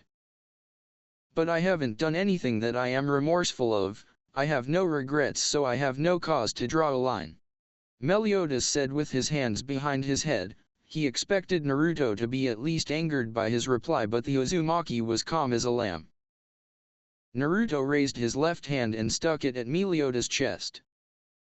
What about your sin? Lifetimes of keeping this poker face of his couldn't stop Meliodas' eyes from widening noticeably. Naruto didn't react to the visible show of surprise. He just continued to speak. You are the sin of wrath, yet you seem to be the exact opposite of the word. You are easygoing and you don't stress about anything. You are never angry, yet you are associated with the word wrath. You are a criminal, so it's obvious that word stuck for a negative reason. So tell me, what sin did you commit in your wrath that made you the notorious dragon of wrath? Naruto asked, his blue eyes look almost taunting to Meliodas. The dragon sin bit his tongue in annoyance. He should have let Naruto have the last word. He should have just accepted his loss. Now he had led the Uzumaki to one of the things he didn't want to talk about. One of the darkest days of his life. Is that your second question? Meliodas said calmly and reluctantly. He'd played into the ninja's hands because of what? Pride? He underestimated Naruto's intelligence. He should have known that the man was one of those who played the fool, so when they finally showed their true colors, you wouldn't see it coming, and damn, he hadn't. He was so overconfident. Now all the cards were in Naruto's hands. All he could do was refuse to answer the question, but then he'd be putting his life at risk. Kyuso. No, it's not. I can guess already. You lost control of your anger and did something terrible. I don't know what. But it must have been so horrible that even you don't want to speak about it. You regret it so much you have made yourself the complete opposite of what you were on that day. Jovial in the place of wrath. I'll admit I would love to know more, like exactly what happened, but that's not my question. You can deny it if you want. That will only give me more confidence in what I'm saying, Naruto said in a spiteful tone. He didn't know why he just enjoyed having won over his fellow blonde. Maybe it's because he was the center of attention in this world. Naruto was used to being the center of attention. Maybe. Naruto began stretching out for no reason. His groans were audible enough to earn a growl from the sleeping fox. When he was done, he smiled a friendly smile that Meliodas was more than happy to not return. My second question is this. Are you human or not? And before you say anything, I don't want a yes or no. Tell me exactly what you are. Naruto said with an expectant smile. Meliodas had only one word, and it was fuck. If he answered this question, he would be revealing his origins. He did not want to do that.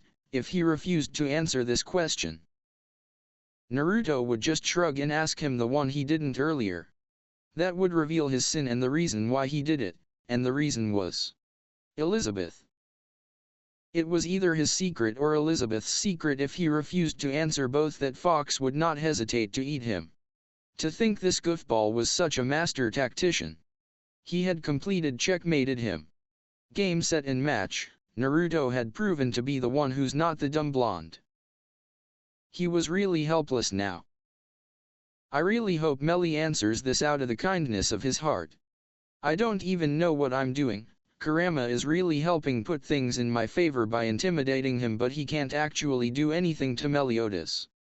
Knowing how smart this guy is, he must have already figured it out. Everything was in his favor, he could just choose not to reply and be done with it. There was nothing he could do. Fuck. The best I can give you is this, Naruto. I'll be counting on you to stop me should I lose myself again, Meliodas said, finally returning Naruto's smile. The Uzumaki was happy he got something out of the deadly sins and chuckled in glee. He actually got some important information. Kurama, who could tell their feelings from their powers throughout their conversation, was convinced that these two were the biggest idiots to ever come into existence. Naruto didn't see his advantage the whole time, and Meliodas didn't stop to ask himself, how can I be killed in someone's subconscious? Two dumb blondes, no doubt. Well, I guess I can take that. But that doesn't change the fact that I'll still tempted to kill you for killing those prisoners. But I'm not going to play God, at least not today. I'll let it drop since you proved you are trustworthy by answering my questions truthfully, Naruto said, not noticing Meliodas' sigh of relief. Now I have my own questions. Meliodas said, and Naruto sat on the water. They were going to be here a while. Several hours later in Naruto's subconscious. Wait, so let me get this straight. You're from a dimension of ninjas that have superpowers. There are 9 beasts that have almost an infinity of power, and this Kitsune is one of them. A glowing thing brought you and Sasuke here. Meliodas listed out the things that surprised him most from the story Naruto just told him. Naruto nodded affirmative. He stood up and yawned while Meliodas just stayed in his sighted position, doing his best to let the information sink in. Sasuke and I are looking for a way to get back home, but for now we'll just be chilling here. Hope you don't mind us sharing your world, Naruto said with a smile. Meliodas shook his head at the Uzumaki. It's fine, I guess. So we've been here for a while. The others should be freaking out. How do we get back? Meliodas asked. He imagined a chibi version of everyone freaking out at he and Naruto standing in the same position for hours.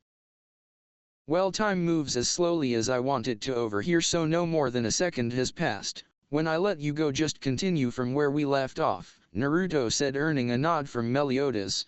The two shook hands and Meliodas soon faded out of sight. You didn't follow him back. Kurama noticed the 9-tailed fox's tail swished and swayed as it spoke. Naruto sat in a meditative style in front of the fox with a blank expression on his face. I didn't. I also didn't tell him everything about us, like the Jubi and all our powers.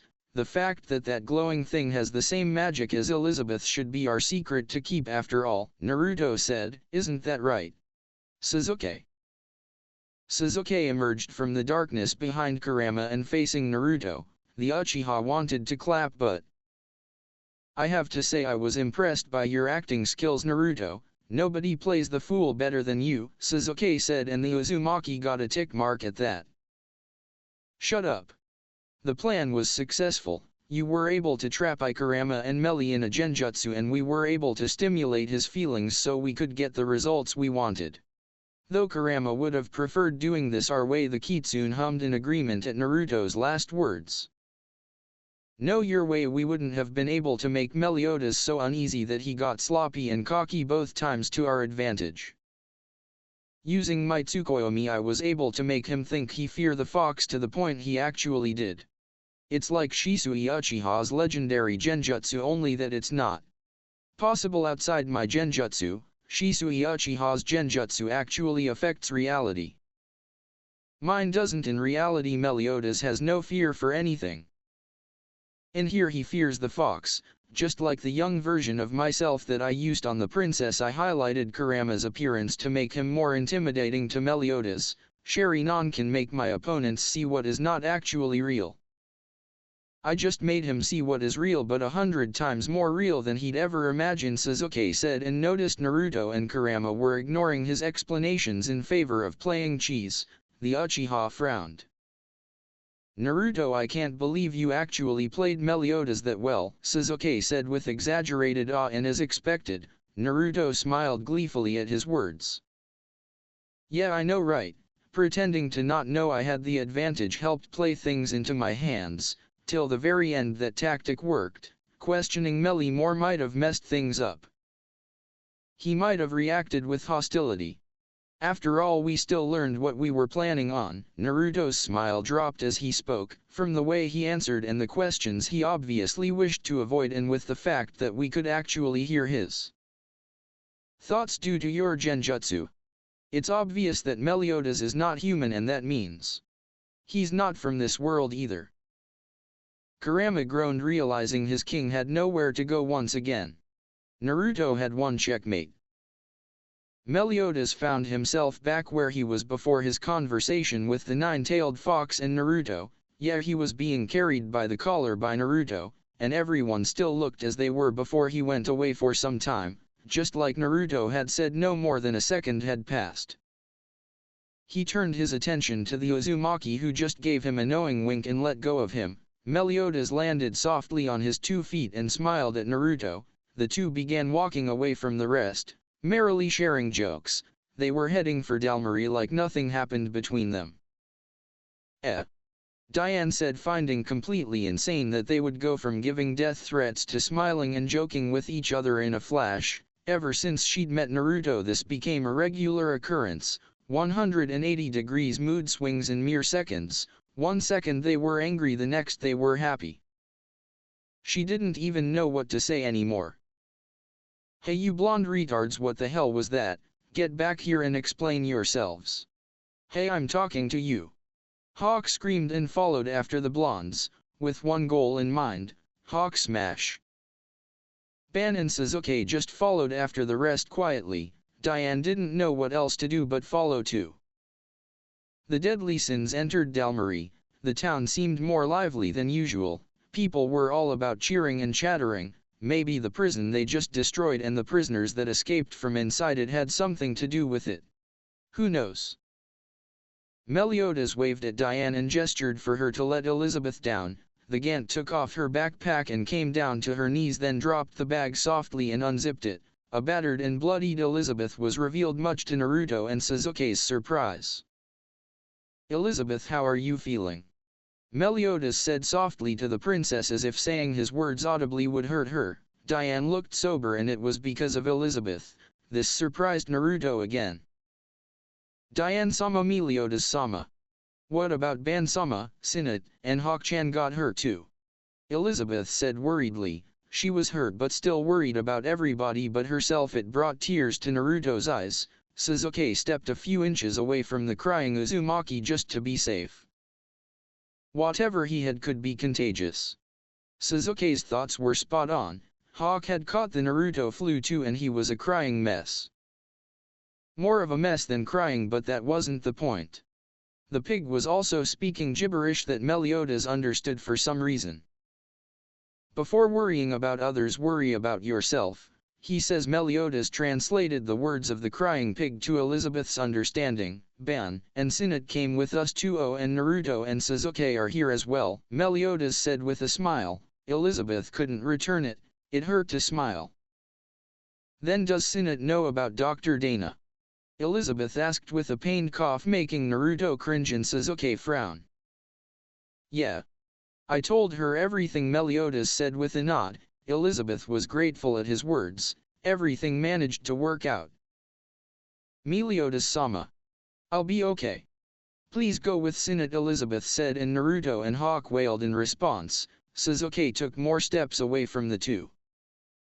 Meliodas nodded at Elizabeth's words and gave her a got it. I'll stay with you, princess, Diane said, making Meliodas smile.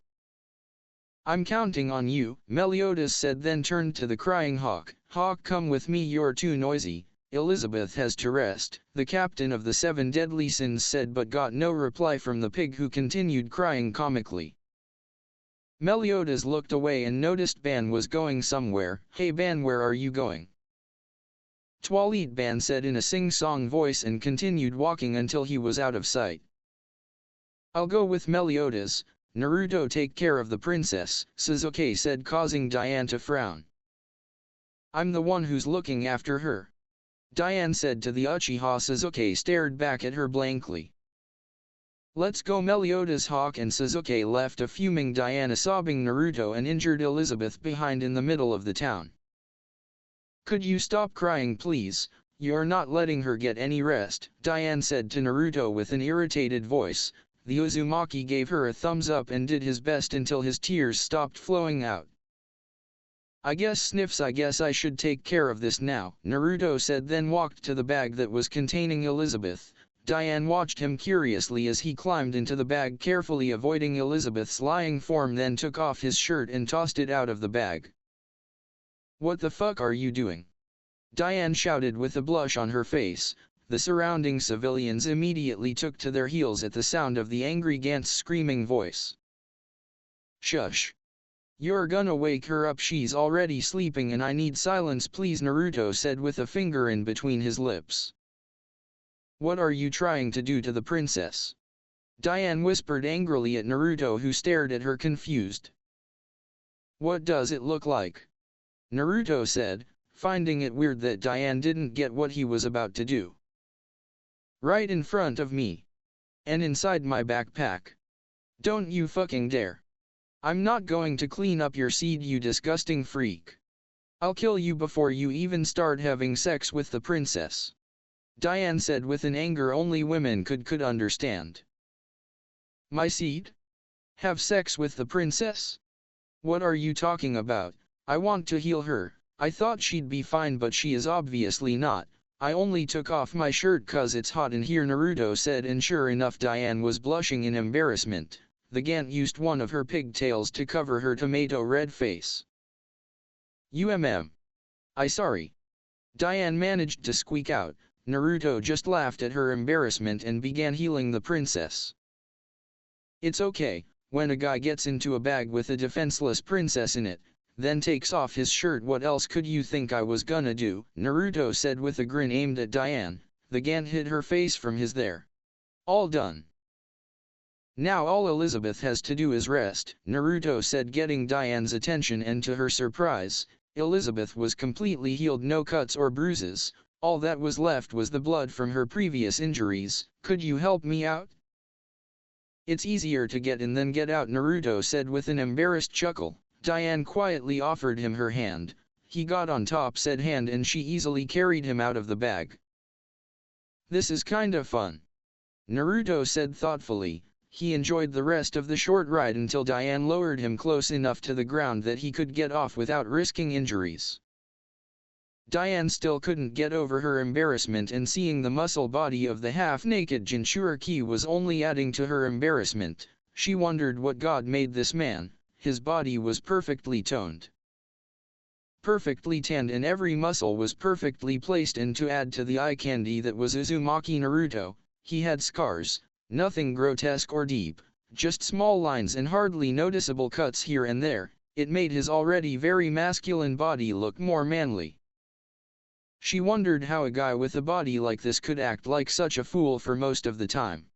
So this is what he'd been hiding under his baggy hoodie. It was amazing how different you can see a person with their shirts off. She really wanted to know. Bad Diane. The captain was her one and only love. Yes, she would always and forever feel that way about him, but it was okay to admire Naruto's body, right? Diane, you're drooling, Naruto commented. The Gant quickly wiped off the saliva from her face and blushed once again. This kinda reminded Naruto of a certain Hyuga. I guess you're really hungry, huh? Naruto said with a laugh. His stomach wasn't to be outdone and had its say, causing Diane to giggle while he cursed his stomach's timing. We should catch up with the others so we can tell the captain that Elizabeth's okay now, Diane said, and closed her backpack. She picked it up as she stood up and began walking down the same direction Meliodas had gone. Naruto picked up his jacket and tied the sleeves around his waist. This made Diane to have a clash of feelings, embarrassed that she had to walk with Naruto looking that way, but happy that she could still check him out more. 'Cause she liked muscles. This had nothing to do with Naruto. Just muscles. Hey Naruto, what's that tattoo on your left hand mean? Diane said just noticed the red-colored tattoo on Naruto's hand. It looked dangerous but in a good way. Oh, this little thing. It's the mark of the elite, Naruto said, pointing to the tattoo with his bandaged arm. Where I come from we have this group of people who are the most skilled in the village, the Black Ops. They're like assassins, they do undercover jobs, infiltration, and hit jobs in short. The dirty missions were handled by them. I was one of the Umbu, that's what we call them, Naruto said with a distant look. Sasuke was too obviously he was the leader at that time. I didn't really want to join the Umbu, but I knew I had to see all sides of how my village operates if I really wanted to lead it. I have this dream to become the leader of my village. I've had it since I was a little kid. So I knew joining the Umbu would help me see what I was getting into. Naruto said. Did you do anything you're not proud of? Diane asked. She knew it was a touchy topic, but she knew Naruto would want to talk about it with someone. The Uzumaki shook his head. No, my village Konohagakure didn't do anything dirty. Everybody we killed was a scumbag and had it coming. It was for the greater good and we only killed unless it was absolutely necessary, but I just... Naruto couldn't find his voice as the memories of his Umbu past flashed before his eyes. You didn't like it cause it felt shady, Diane offered her words as a possible completion of his. Yeah. It was like doing the right thing the wrong way. Even if it was the only way, I quitted after the first year, but still. In just a year I had made kills enough to put me as the guy with the 5th highest kills in Umbu history. They gave me an award and sung my praises, but I didn't want that, yeah no. Naruto said with a sigh. That was a time in his life that he would be more than happy to forget. But look at you now. You're the goofball who throws a hissy fit when someone cuts a couple of trees or changes the weather unnaturally, Diane said, offering a smile to Naruto. The Jinchuriki couldn't help but smile back. Boy, nature works real hard to balance everything. Messing with the weather destroys that balance, Diane. Naruto said with a happy smile. Diane was thankful for his weird mood swings this time. Seeing Naruto gloomy was like seeing Sasuke singing karaoke. Whatever that was. She preferred the happy Baka to any other version of himself that the Baka had. Diane just giggled at his words. Who would have thought the Naruto she had decided to kill an hour ago for touching the captain would be the same guy she was joking and laughing with? And she would admit, she was happy too. So Sasuke, how did you lose your hand? Meliodas tried to make small talk as they walked to the doctor's place to watch his daughter cry over his dead body. I fell down the stairs, Sasuke said casually. Meliodas nodded thoughtfully at his words. That makes no sense, but if you say that's what happened, then that's what happened, Meliodas said with a smile. Hawk just chose to ignore both. So where does this doctor live? Sasuke decided to just keep the conversation going. He had nothing to think or brood about, so what the hell, best to kill the time. Don't worry, we left his dead body to rot on the streets so you don't have to climb stairs, Meliodas said. Hawk gasped. Oh, so why are we moving in the direction of that house then? Sasuke asked with folded arms. I have no idea. But if you knew that's where we are headed, why did you ask where the doctor lives? Oh, excuse me. Lived, Meliodas slapped himself for his mistake. I was scared since it's a story building, and those have staircases, Sasuke said with a creepy scared face. Hawk gasped. Meliodas and Sasuke chuckled at their own jokes. Hawk just kept his silence and cool. We're here. I hope the body hasn't started decaying yet, Meliodas said as he pushed the door open. Sasuke pegged his nose and Hawk took a deep breath. Sorry for your loss, Sasuke and Meliodas said in unison when the door was opened. Instead of finding the decaying body of an elderly and disgusting old man on the bed, they found a healthy-looking disgusting old man hugging his daughter. Sasuke had expected a male Tsunade. She was the only doctor he knew. The other was Orochimaru, but he was a doctor for little boys only. Dark times for those boys. He never needed that kind of attention from Synod. I'm so glad you're safe, Dr. Dana said with joy only a fat man could understand. Father. I don't know why my destination was our house since I was told that you died in the middle of the street, but anyway I thought you'd be. Sinnott said with a blush as usual. He came back to life. Hawk shouted in a mixture of awe and horror. It was amazing that the doctor was somehow alive, but he didn't want to have to deal with zombies. Oh, he died, then somehow he's standing before you in the flesh once more. That's something I haven't seen before, Sasuke said, not bothering to hide his sarcasm. Yeah, I don't know what that would be like either. To just die then wake up, Meliodas said with a smile. Sasuke wasn't sure what he meant, so chose to ignore it. Their comments the doctor's attention to the door. After welcoming them, he began undressing himself. Sasuke's past flashed before his eyes and he took 2 wary steps back. It's embarrassing, but even as a doctor, I have no idea what happened, the doctor said, still trying to take off his shirt for reasons Sasuke didn't know or want to know. The people of the town found him unconscious and brought him here. He was definitely stabbed through the chest. I thought he was done for. A woman that Meliodas didn't know and didn't want to know said. Look at this. Dr. Dana said as he put his not-so-impressive body on display. It's like what happened with Meliodas, the wound closed itself neatly. Hawk pointed out, even though he had no fingers. I'd appreciate it if you close your shirt neatly as well, Sasuke said with a slightly green-faced expression. Meliodas patted him on the back, saying there over and over. Meliodas, you've noticed this, haven't you? Meliodas took his attention from the shaking Uchiha to the sweaty-necked doctor. The sword wound on your shoulder, the deadly poison. None of them had any effect on you, the doctor said, fascinated by the unexplainable miracle. Enough about all that, Sinnott said with authority and a blush. Why did my father almost get killed by holy knights, and why did I have to be locked up in a dungeon? Sinnott said with authority and a blush. Why did my father almost get killed by holy knights, and why did I have to be locked up in a dungeon? Sinnott asked, the still shirtless man that was her father. I was threatened by the holy knights, using you as a hostage. They forced me to help them kill the 7 deadly sins. The doctor said with bitterness in his words, with the excuse that I was trying to save you, I was going to kill this young man. But it's not your fault, father. Isn't it these people's fault? Everybody in the kingdom knows the 7 deadly sins are criminals. Sinnott said with an accusatory finger pointed at Sasuke. I'm not one of dash. Listen to me, the doctor snapped at his daughter, making her blush sadly. He never blamed me even though I tried to kill him. How many people in the kingdom do you know that would stand up to the holy knights without hesitation? You can put your shirt on now. Sasuke said. Hawk looked up at the Uchiha. What's with you today? I fell down the stairs. The doctor did as he was told and redressed himself. So when are you planning on leaving town? The doctor asked Meliodas as he put the final button in place.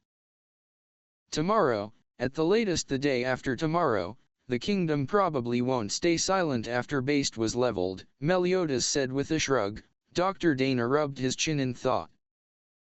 Then at least let me thank you by giving you a meal, Dr. Dana offered generously. Although truly he was being selfish, he didn't want to have them save his daughter and his town without doing something for them in return, but it was food. How could Meliodas say no? Okay. I'll take you up on that offer. Meliodas agreed to the doctor's offer, while Hawk looked at the man flatly. No poison this time, please. The deadly sins, shinobis, and pig were gathered at the top of Dr. Dana's home. A large table was set with stools and chairs around it. The travelers, that included the deadly sins and co, were loitered around the roof chattering and joking with each other. Even Sasuke made some unlikely jokes. Meliodas clapped to get the attention of everyone so he could introduce their newest member officially. Well then, I'll introduce him again, Meliodas said and pointed at the freshly dressed Ban, who was seated with one leg crossed over the other's knee on a stool. This is the fox's sin of greed. Ban. Hialulu. Nice to meet ya, Ban said in a sing-song voice. Sasuke could guess that this would regularly occur. Naruto struggled but eventually calmed Kurama down. The fox was annoyed at this human trying to take his identity. He had always been the one and only notable fox. Who the F did this guy think he was? Where did you get those clothes from? Meliodas asked Ban with a suspicious chibi head. Ban mirrored Meliodas' look as he replied, "How could I be naked before the princess?" Ban saying, "How did you get money to buy clothes? I just found them around somewhere." Elizabeth chuckled from her seated position while Diane just huffed. "Also, this is Naruto and this is Sasuke, they're traveling with us." Meliodas pointed to the blonde who was doing handstands and flips on the edge of the roof and the Uchiha who sat down with Hawk scoring and criticizing the Uzumaki's stunts. "What's up with that one's eyes, Captain?" Ban asked in a straight and normal voice for once. Meliodas shrugged casually at the question. "I don't know," the Dragonson confessed. Naruto concluded his stunts with one last flip. He spread his hands wide open awaiting the acknowledgement of the judges. Both Sasuke and Hawk wanted to give the Jinchuriki rounds of applause but Ban looked up at the giant standing by the side of the doctor's house and smiled foxily. Again Naruto had to calm Kurama down. "Come to think of it, it's been a while, Diane," Ban said with his hands shoved into his pockets. "I would have been okay not seeing you for another 100 years. Diane turned her face away from the man as she spoke, not that he really cared what her personal feelings were. "I'm Elizabeth, by the way. Nice to meet you, Ban-sama," Elizabeth said with a wave and polite bow. "No need for all the politeness, princess, we deadly sins don't care much for it. Let's all 6 of us get along, shall we?" Ban said in the way only he could. "It's 7 of us." 7. A voice Ban couldn't really recognize said. The greedy Sin searched around for the owner of the voice but couldn't really match it with anyone's. "Don't be silly, Captain, of course it's 6 of us." Meliodas stared at the smiling Sin confused. "But you sure are a freaky bastard. You leave your comrades and get thrown into a dungeon just because you were bored. But once you realize your allies are alive, you bust yourself out and level the whole place. Aren't the screws in your head a little too loose?" The voice said again, and this time it left Ban more than just confused. "Okay, who the hell are you?" Ban finally looked downwards as he said, and you could hear the edge in his voice. "It's me, the owner of the voice, who was no other than Hawk," replied, with a trademark. "Pujo Pug. This pig can ta-a-a-a-a-a-k." Ban screamed in horror. "Why is that surprising you so much?" Hawk shouted back at the deadly Sin, his ears standing up like they were horns, signaling his anger. "What is the point of a pig being able to talk?" Ban shouted right back, still completely shocked at seeing a talking pig. Sasuke wanted to shrug at that, but "I thought it was for Diane's food." Hawk got a relatively big tick mark for that. "Why does everyone make me into food, pig?" Hawk shouted in annoyance. Naruto was going to say he didn't, but knowing how hungry he was right now, he was afraid that was going to be a lie.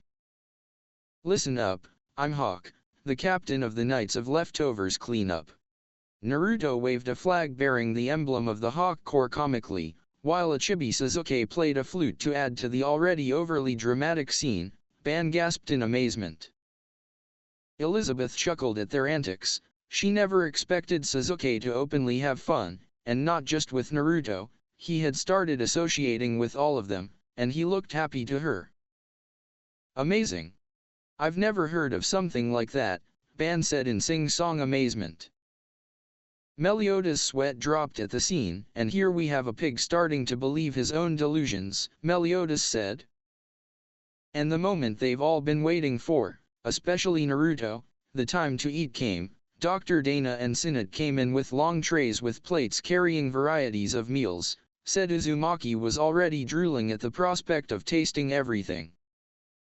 It wasn't ramen, but other foods tasted good too, but nothing compared to the food of the gods, Naruto thought with an evil cackle. The random burst of laughter made everyone turn their attention to the Uzumaki, who was more than happy to hide his head in his hood. "Okay.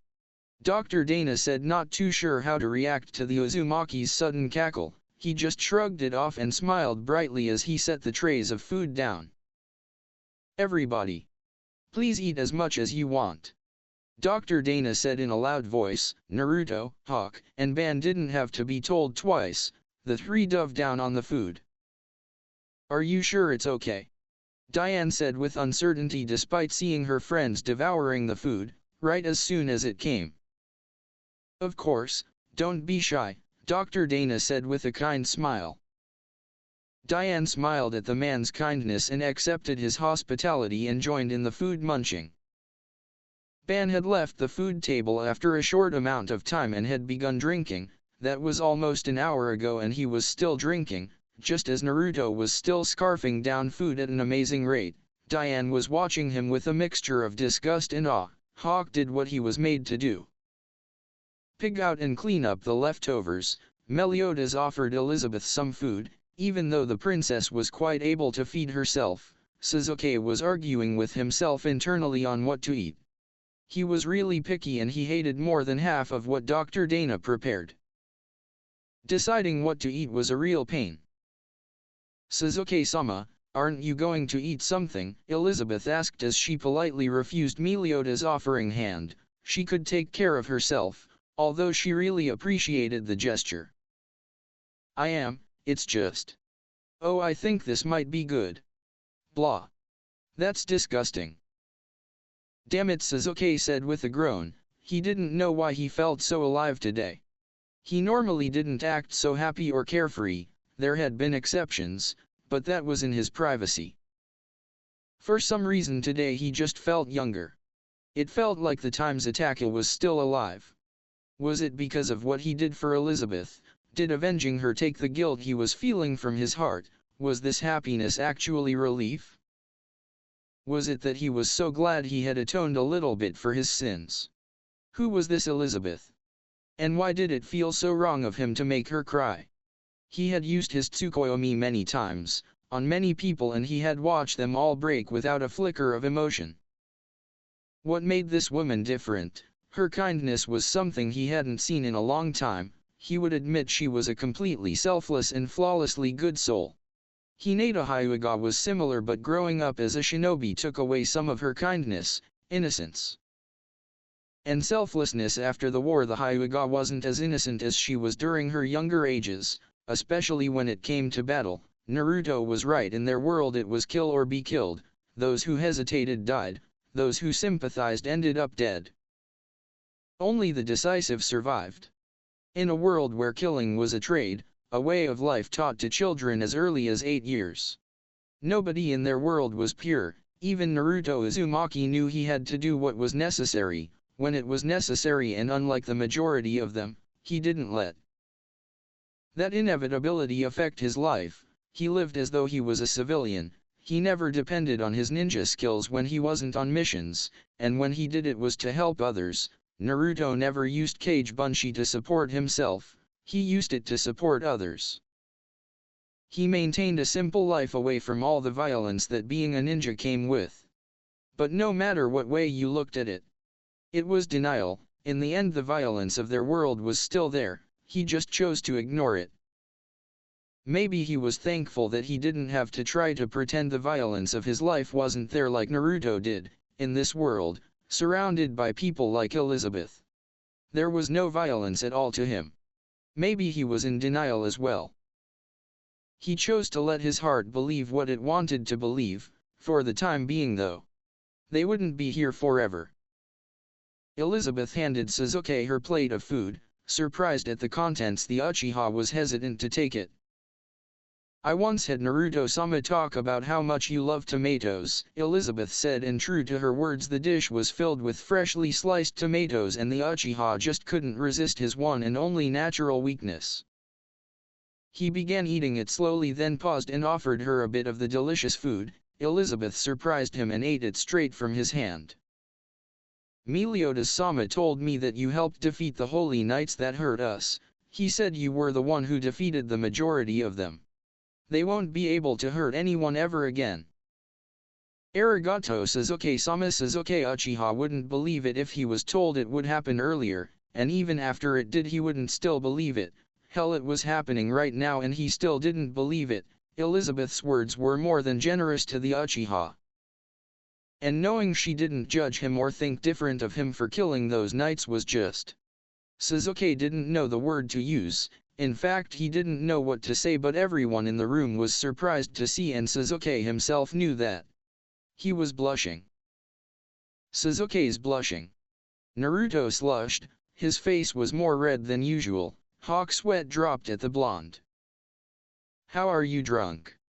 You didn't drink anything, the pig said in an irritated tone, and you get off me. Ban laughed drunkenly as he rode the pig's back. Naruto suddenly tackled the fox-sin off he pig with a not-so-impressive battle cry. Hawk-chan's mine. Naruto said with more stammers than actual straight words. Ban didn't have to be told twice what this meant. He slammed his fist into the Uzumaki's face, sending him flying. Naruto crashed into Dr. Dana and kicked him down. When they both got up, the doctor was not to be outdone. He grabbed the unbalanced Uzumaki by the foot and pulled him down. Naruto broke a stool with his head as he hit the ground. Rooftop fight. Ban screamed at the top of his lungs.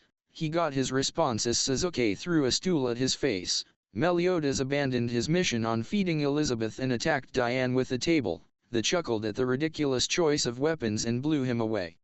Literally. Everyone is having fun, I'm glad. Elizabeth said and cringed as Naruto kicked Ban in the balls. What about you, princess, you having fun? Diane asked as she blew away Suzuki, who came attacking with an empty barrel. Yes. It's fun to see everyone happy and getting along. I haven't had this much fun in a while. I wish this moment could last forever. Elizabeth said with a smile.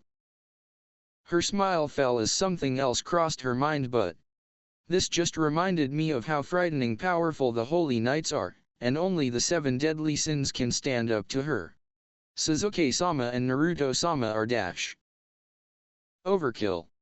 Diane said with a smile as the Uzumaki attacked her with Hawk as the weapon. She blew him away like she did the others. It's obvious. Suzuki took down a fort filled with enemies, with one attack.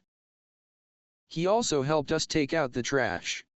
And seeing Naruto step up to the captain like he could actually take him and win. Something about them just screams power. Are you okay with it anyway? Diane asked Elizabeth, who was listening attentively to her words. Okay with what? Elizabeth asked the giant deadly sin.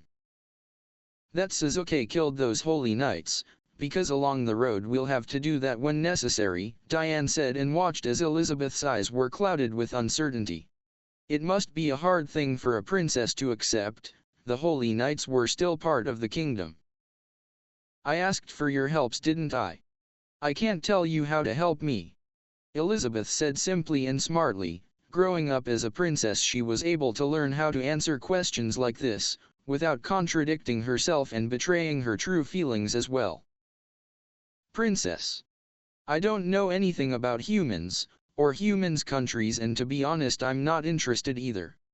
But Diane paused in her words. Elizabeth sensed that she was about to say something important, so encouraged her to continue. But Elizabeth said, I think now. I wouldn't mind fighting for you, cause you were really cool today, Diane said, stunning Elizabeth. The princess shook her head in disagreement. No. I didn't do anything.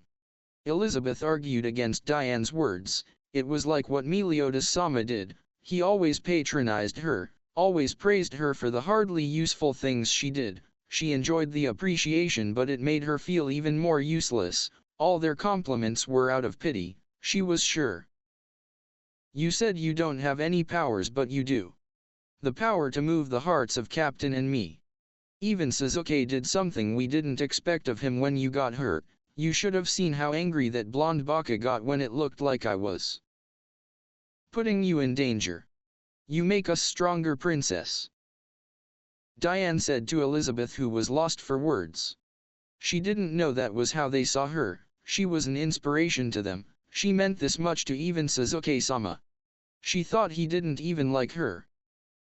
And now thinking about it, all those knights he killed, he did it because he was angry someone had hurt her. Meliodas-sama. Suzuki-sama, they all cared for her this much. Hey princess. Diane said, drawing Elizabeth's attention once again. Elizabeth.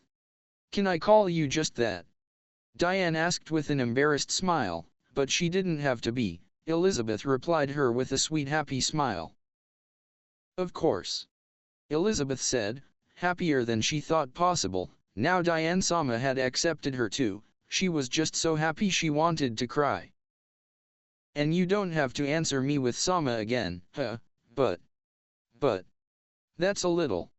It's fine. Oh okay. Dr. Dana sipped his ale from the table he was sitting on. To think he managed to subdue that crazy blonde. He guessed some people were horrible fighters when they were drunk. The blonde was no pushover, he knew that. The few sluggish hits he landed felt like they were from the fists of an armored holy knight. Not to mention Sinnott, who he suspected had a crush on the blonde, told him that he fearlessly questioned the captain of the 7 deadly sins for destroying based without care of the prisoners inside or something. The hits made his memories woozy. Sinnott, as he could recall, said he even went as far as saying he would kill him. It was just a statement, but even so, the fact that Meliodas didn't dispute that the blonde could said a lot. Watching the scene of the sins dancing merrily and having fun after beating each other mercilessly reminded him of his younger days. They were no different from the hyperactive kids their age. He himself had done things the way they did. It made him wonder how on earth the kingdom saw such nice people as criminals, and would be assumed as such wherever they go. The absurdity of it was unexplainable, as was the miraculous healing of himself and Meliodas. The resistance to such a deadly poison was, and all that had happened was a mystery. And he couldn't explain it, but he felt the presence of a very strong will. Like something, or rather someone, who had made a decision that everything would be okay and nothing could make that person doubt it. Being a doctor didn't mean Dana was shut off from the spiritual sides of life. When something couldn't be explained by science, he knew the next best thing to rely on was your sixth sense. And he knew exactly what he was feeling. "Father, look at the skies," Sinnott said in fascination and blushed. The attention of everyone on the roof was drawn to the doctor's voice as he spoke. "This is like that stanza from the Ancient Poems of Britannia," the doctor said in awe. He didn't think he'd live long enough to see something like this. Everyone on the roof looked up in fascination at the falling and crossing shooting stars. It was beautiful, but it brought a sense of uneasiness as well. When the skies are filled with crossing shooting stars, Britannia will be visited by an immense menace. It's an omen of the beginning of trial of Ancient origins. A holy war between the guiding hand of light and bloodline of darkness. Naruto. I know. I can hear your voice clearly now, and I'm not meditating. Why? I can reach you in times such as this. When my power and miracles truly touches the world. Were you the one that brought us here? No. Do you know who did? I do. You won't tell me? You will know when the time is right. If you say so. But will we return? That was never in doubt. What is uncertain is if you will choose that path. I don't understand. You aren't the brightest man to use my powers, but you are the only one who has never questioned my will. 'Cause I know to always trust you. Then why do you not abandon your mortality? Come and be with me. You can be so much more. We could be together. I told you I loved you. You know I can't. And you love everything and everyone. You are the mother of everything. How I feel about you is different. How is that possible? When we become one, I influence your character and change your perspective of things. And even after we split, the effects still remain. You're influencing me as well. And I'm beginning to have human feelings for you. I'm sorry. Don't be. I chose you. I knew the risks, but you are my perfect partner. I couldn't resist the prospects of being with you. Your answer is still no, isn't it? I'm afraid so. I am human no matter what, I can't turn my back on everything. It's because of the Uchiha, is it not? He doesn't deserve what you give him, nobody, not even the Hyuga girl does. I guess we are the same like that. We keep on giving even though the receivers don't deserve it. Yes, that's true. I want to warn you, Naruto. What is it? Beware of the letter V. The letter V. I don't understand. Oi. Tell me more. Damn. Meliodas, Sasuke, Ban, and Hawk stood over a map of the Kingdom of Lions. After finding Ban in base dungeon, Meliodas felt they should mark out their next location, this way they would have a pattern of movement. Instead of just moving to the closest destinations and then having to travel far and long if the next was located leagues away from the other. This is where we met Elizabeth, Naruto, and Sasuke. Meliodas said with his finger pointed at one side of the map. He moved his hand to another location on the map, and this is where we reunited with Diane. Meliodas said. And now we're on the road headed east from Dalmaria. Hawk said with a trademark Pujo. Ban used a finger to open a rolled up side of the map. Don't we want to go to the kingdom's capital? Shouldn't we be heading southwest on the main road? Ban asked the captain of the 7 deadly sins. Meliodas took a thoughtful look as he spoke. Nope. We're heading away from the kingdom for now, Meliodas said. Sasuke nodded. It was smart of them to maintain their distance. That's smart. After you guys destroyed base and I destroyed that fort. Pig, what was the name again? Sasuke asked the pig, who huffed in annoyance. Why didn't Sasuke just called him by his name? Sulgles, and the name is Hawk by the way, the pig said to the calmly sit Uchiha. Yeah, after destroying Fort Hawk and base dungeon those things would be on high alert, holy knights or whatever you call them, Sasuke said, earning a chuckle from Meliodas, a giggle from Ban and a tick mark from Hawk. It would be smart not to do anything that would catch their attention. But we're already catching so much attention, Ban said in a sing-song tone, and Meliodas just smiled at his comrades whining. Elizabeth sat at the edge of the floor of the bar, inches away from Diane, who walked next to Hawk Mama. It's good that we left Dalmarie early, I don't want any more tragedy to befall that town, Elizabeth said with a smile. That town brought her so many good memories. And it's what brought them closer to each other. Thanks again for healing me, Naruto-sama, Elizabeth said to the Uzumaki who was meditating on the bar's roof. He'd been that way for hours. Birds had long since flocked around him. Not only birds but anything that could fly and make it to the roof came to him. Butterflies, bees, and what scared Elizabeth a little was the snake that had tangled itself on the Uzumaki's neck. She had no idea how it got there, but unlike most snakes it seemed harmless. It still looked vicious as ever, but wrapped around Naruto's neck it looked as though at peace, as were all the animals and insects around him. They all fluttered and buzzed in unity, like Naruto's steady breathing calmed them, assured them, told them what to do and when to do it. Don't waste your breath, Elizabeth. I don't know, but ever since the shooting stars in Dalmarie he's been meditating a lot.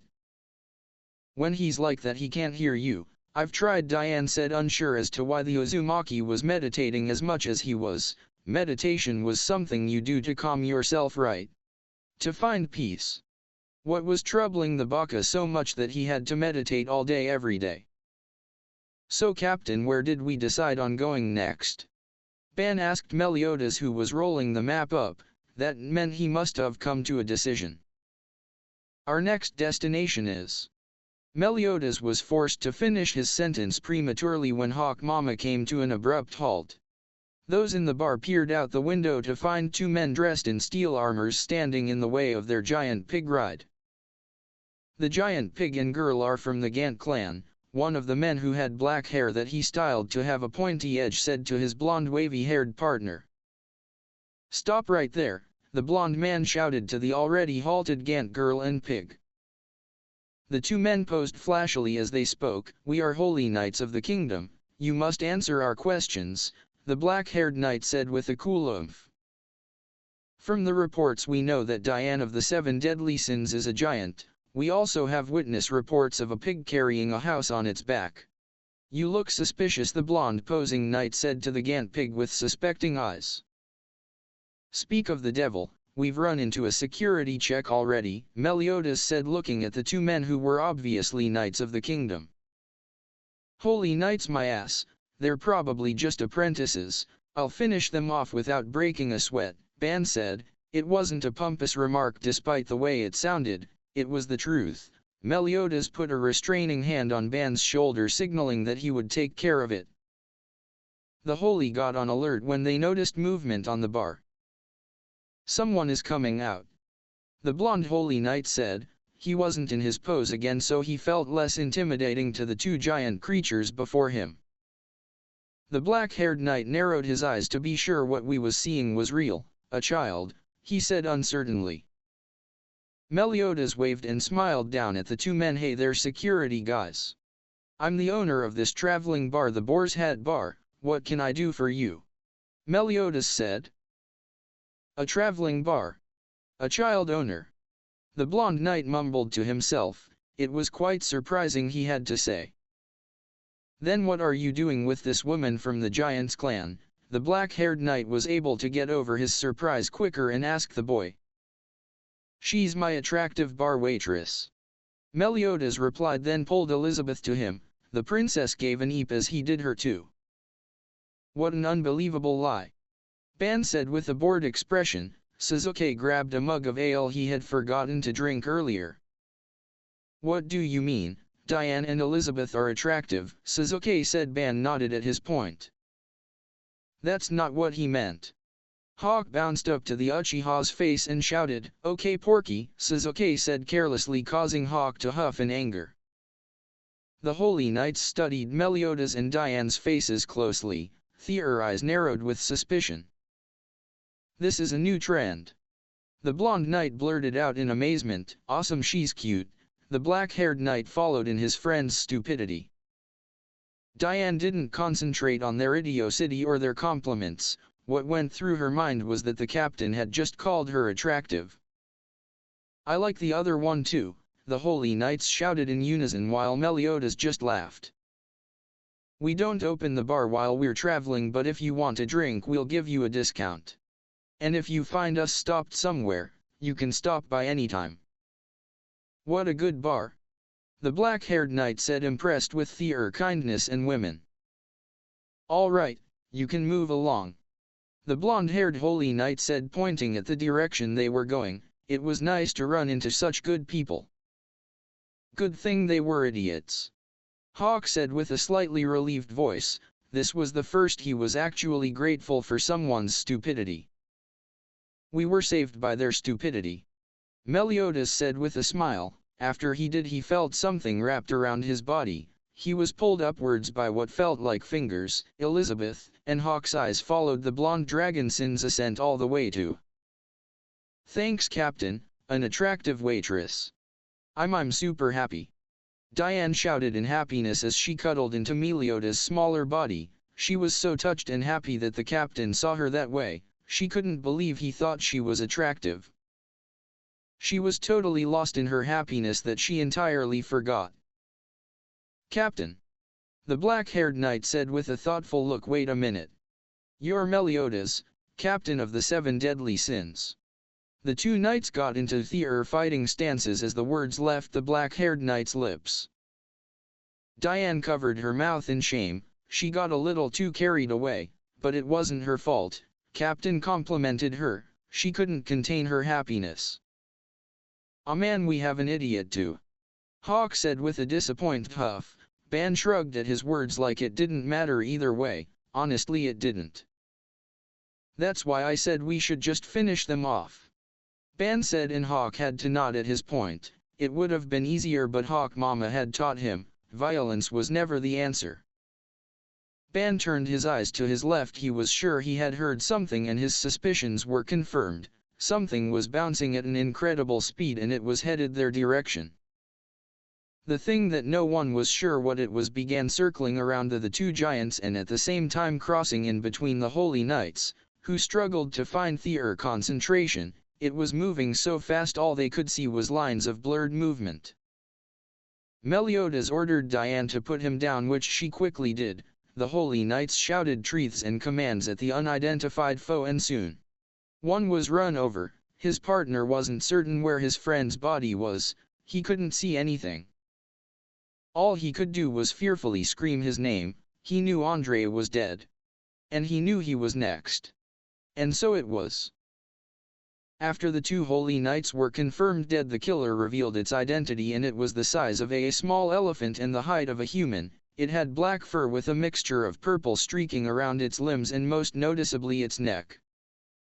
Hawk recognized the beast he had seen one before. Hawk Mama had told him stories about the beast that ate little bad piggies, except this stories was true. The only difference was it didn't care whether you were good or bad, a pig's worst nightmare. A black hound. Once it's targeted you, it won't let you go. It'll hunt you down until it's either finished with you or you're dead. It's an insanely vicious monster. Hawk said with more fear than he intended. He looked at everyone's faces, checking their expressions. Luckily they were all concentrated on the hound ahead of them. Phew. Good thing no one heard that. They would have called him a wimp. Wimp. Sasuke said as if reading Hawk's mind. The pig just frowned and galloped away from the Uchiha. Ban sighed and hopped off Hawk Mama, easily landing on his 2 feet. Meliodas questioned the sin of greed on what he was doing, but he didn't reply. Ban walked towards the beast with his hands in his pockets, and his eyes carried its usual glow as he smiled wickedly. You're in the way of our fun adventure. Should I kill you? Ban said as he released some of his magic energy, making Sasuke raise an eyebrow in acknowledgement. But it was clear that the black hound did not like Ban or his manner of approach. It growled almost hungrily at the deadly sin, and right before everyone's eyes the hound practically increased 10 times its size. Sasuke raised another eyebrow at that. I guess the rumors were true. Black hounds increase their size depending on how threatened they feel. Hawk said, drenched in sweat and fear. Sasuke tossed him a towel and "You wimp." Hawk accepted the towel but knew what the price for doing so was. Ban's smirk only got wider. He, sin of greed, continued his walk to the black hound fearlessly. How boring. I will kill you after all, Ban said in a sickly voice, but before he could do anything a wave of killing intent washed over all of them. Ban had to halt to confirm what that was, and he was surprised to find Naruto descending from the top of the roof he'd been meditating on all morning. The Uzumaki looked the same, but his eyes looked a little bit hazy, like he wasn't completely himself. Don't touch him, Naruto said to Ban, then walked to the growling black hound, and stretched out a hand, then lowered it. The hound followed the motion and bowed. Naruto patted it on the head and ruffled a small of its fur. Run along now, we'll meet again soon enough, Naruto said. The hound nodded and ran away from them. Soon it was completely out of sight. Naruto smiled at Ban. You see, you could have just asked it to leave. You don't just take a life cause you feel like it, Naruto said. I'm sure you wouldn't want your life taken away from you, Naruto said, and Ban smiled right back. Yeah. I wouldn't want that to happen, Ban said with a laugh. Naruto, not sure why he was laughing, just joined in. The others' sweat dropped at the two. So Naruto, what have you been up to all day? Meliodas asked. It was Naruto's turn to sweat dropped at the dragon sin. As you must have noticed, I've been meditating on the roof, Naruto said as he pointed at the roof. I needed to ask her something, but nature is playing hard to get. I'm sure she'll tell me what I want to know when the time comes, Naruto said, more to himself than anyone. Well, I didn't understand half of what you said, but that's okay. Alright, let's take off again, Meliodas said while Naruto and Ban jumped back on Hawk Mama. So Captain, have you decided where we're going? Ban asked, pointing stress on the word where. Meliodas nodded. Yeah. We're going to the capital of the dead. To look for King there. You gotta be kidding me, Captain. Didn't you hear that fat ass is dead? I was the one that was supposed to kill him actually. It's the only lead we have now, so we might as well pay a visit. And stop playing with the wanted poster. I've come with some interesting information for you, the familiar voice of a man that had once attacked the 7 deadly sins said. Based dungeon was destroyed by the 7 deadly sins and Fort Soggles and the Weird Fangs was annihilated by one man. The voice was confirmed to be Guildhunders. He casually dressed in a room. There was someone else in the room and strangely enough he was levitating. And Ban joined Meliodas and Diane. Guildhunter said to the airborne boy. Really, I don't know why they decided to move now. A tattoo of a bear throwing a fish to his mouth covered a small of the boy's leg, but if he had stayed quiet, he wouldn't have to be my target, the boy said, not turning to Guildhunter as he spoke. Speaking of targets, we don't know what the 2 men that are traveling with the Sins targets are. One of them killed 3 of the Weird Fangs and was the one who destroyed Fort Soggles, with a single attack. There are also reports that this man has control over gravity itself, and there's Dash. The one who almost killed you with a single punch. Yes, I know, the boy cut off Guildhunter's words mockingly. The holy knight frowned but maintained his cool. It wasn't smart to show any reaction to the flying boy, that would only satisfy him more. You can choose not to take it seriously, but I'll just tell you, the blonde-haired one can manipulate the winds and possibly other elements. He has a mode that makes him act possessed and he can't attack unless attacked, but don't think the advantage would be all yours. An attempt is all he needs. Also, a single punch from him feels like that of one of the strongest giants. There are rumors that he can also multiply himself, Guildhunter said, and the boy coughed as if to say he was bored out of his mind. So why are you telling me all this? It's all the same to me. If they stand in my way, I'll take them out. I am simply briefing you on what I know. I for one believe they're a bigger truth than the 7 deadly sins are. But of course you'll have to see for yourself first. In any case, don't betray my trust. King. The boy revealed to be King, the grisly sin of sloth, turned to Guildhunter with arched eyebrows. Trust. Sorry, but can you keep stuff like that between you humans? I have my own way of doing things. It's more convenient that way for you, isn't it? King said with a yawn. Guildhunter had to agree, he was right. The door made a creaking sound as someone, or rather something, pushed it open. Guildhunter's instincts kicked in and he was mentally ready for battle as he spoke to whatever pushed the door.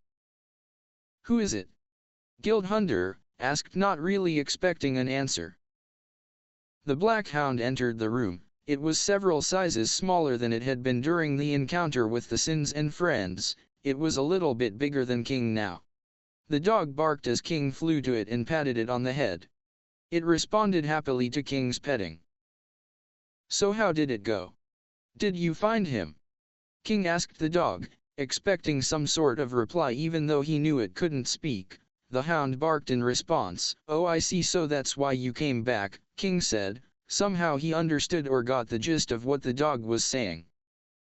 Oh, you have something in your mouth, King said, and searched the dog's razor-sharp teeth-filled jaws for something. This is no time to be occupying yourself with worthless dogs, Guildhunter said bluntly and quite harshly, if the dog said so itself. King pulled out pieces of armor that could only be Holy Knight's armors, out of the hound's mouth. Can this message be passed along to your worthless dogs? If they get in my way, I'll finish them off with him, got it? King said with a confident smile. Naruto stared out the window of the bar as they continued their journey. He sighed tiredly. It wasn't noon yet and it already felt like it was a whole day. Lot on your mind, Sasuke said, emerging from the dark corner of the bar. Naruto almost fell out the window because of the surprise appearance. Geez, Sasuke. You startled me, Naruto said, then yawned. Sasuke passed him a cup of orange juice. Naruto gratefully gulped it down. You look like hell, Sasuke said. Naruto chuckled dryly at Sasuke's comment. Is it because of the letter V? Sasuke asked. Naruto sighed. Ever since he found out that there was some kind of truth to them here, he'd been trying to find out what it was. He had thought about everything, asked Meliodas. Even begged him to please tell him anything he knew. the Dragonson said, and Naruto had to agree he was being honest when he said he had no idea what the letter V meant. Naruto hated being in the dark, and he didn't like unknown truths one bit. This was just frustrating. Why didn't she just tell him who the fuck or what the fuck this letter V is? So what did she tell you? Sasuke asked. The Uzumaki rubbed his forehead as he tried to put aside his anger and tell Sasuke what he knew. Flashback. Naruto. You came here, a melodic feminine voice said. The Uzumaki found himself in the plains he had first heard this voice in, where he had been training with Kome-sensei for 6 months. Yes. I need to know more. I didn't understand what you meant, Naruto said as he sat before a figure with white wavy long hair. What is the letter V? I told you I cannot tell you that. I know, but at least tell me something. What will you do for me in return? Anything. Come and be with me forever. Except that. Then I cannot tell you. Come on now. You're being unfair. We both know life is unfair. I thought you said you loved me. Then why won't you tell me this? I thought you said you trusted me. Why are you not doing so now? I do love you, but I cannot tell you this. If I did, you would lose your mind in preparation of what is to come, so you want me unprepared. No. Naruto, it's not like that. Then what is it like, and how is this guy even my problem? I'm not even from this world. Neither is he. What? Fuck. I've said what I wasn't supposed to. Did you just curse? Yes, Mother Nature has the right to say a few curse words. That's pretty sexy, are really. Yeah. Do we mate now? What? No, it was just a compliment. That's not how things work. Forgive me. I'm used to the natural way of doing things. Since, well, I am the natural way of doing things, and well, most animals are just programmed to know when to fuck. Sheesh, kiss your mother with that mouth. I am my own mother. Oh. I forgot, sorry. So about this letter V, I am telling you nothing more. Oh, come on. I've already said enough. You should leave. Are you telling me to get out? It's not like that. Well, actually it is. Get out. I'll never come here again. You will. You are a horrible liar. What does the V even mean? Out. Tweety, please. Naruto, if you stay, I'll force myself on you. That doesn't sound too bad. I'll transform to Iruka while I do it, and I'm leaving. Naruto, yeah. Beware of the letter V, and please promise me you won't die. End of flashback. So what do you think? She didn't say much, but I can't help but feel uneasy when I think about it, Naruto said to Sasuke, who was quiet still. Sasuke sighed as he spoke. In times like this, it's best to prepare for the worst. So starting now, we should assume that whatever that letter V is as powerful as Kaguya or more powerful. And we have to assume it's coming as early as tomorrow.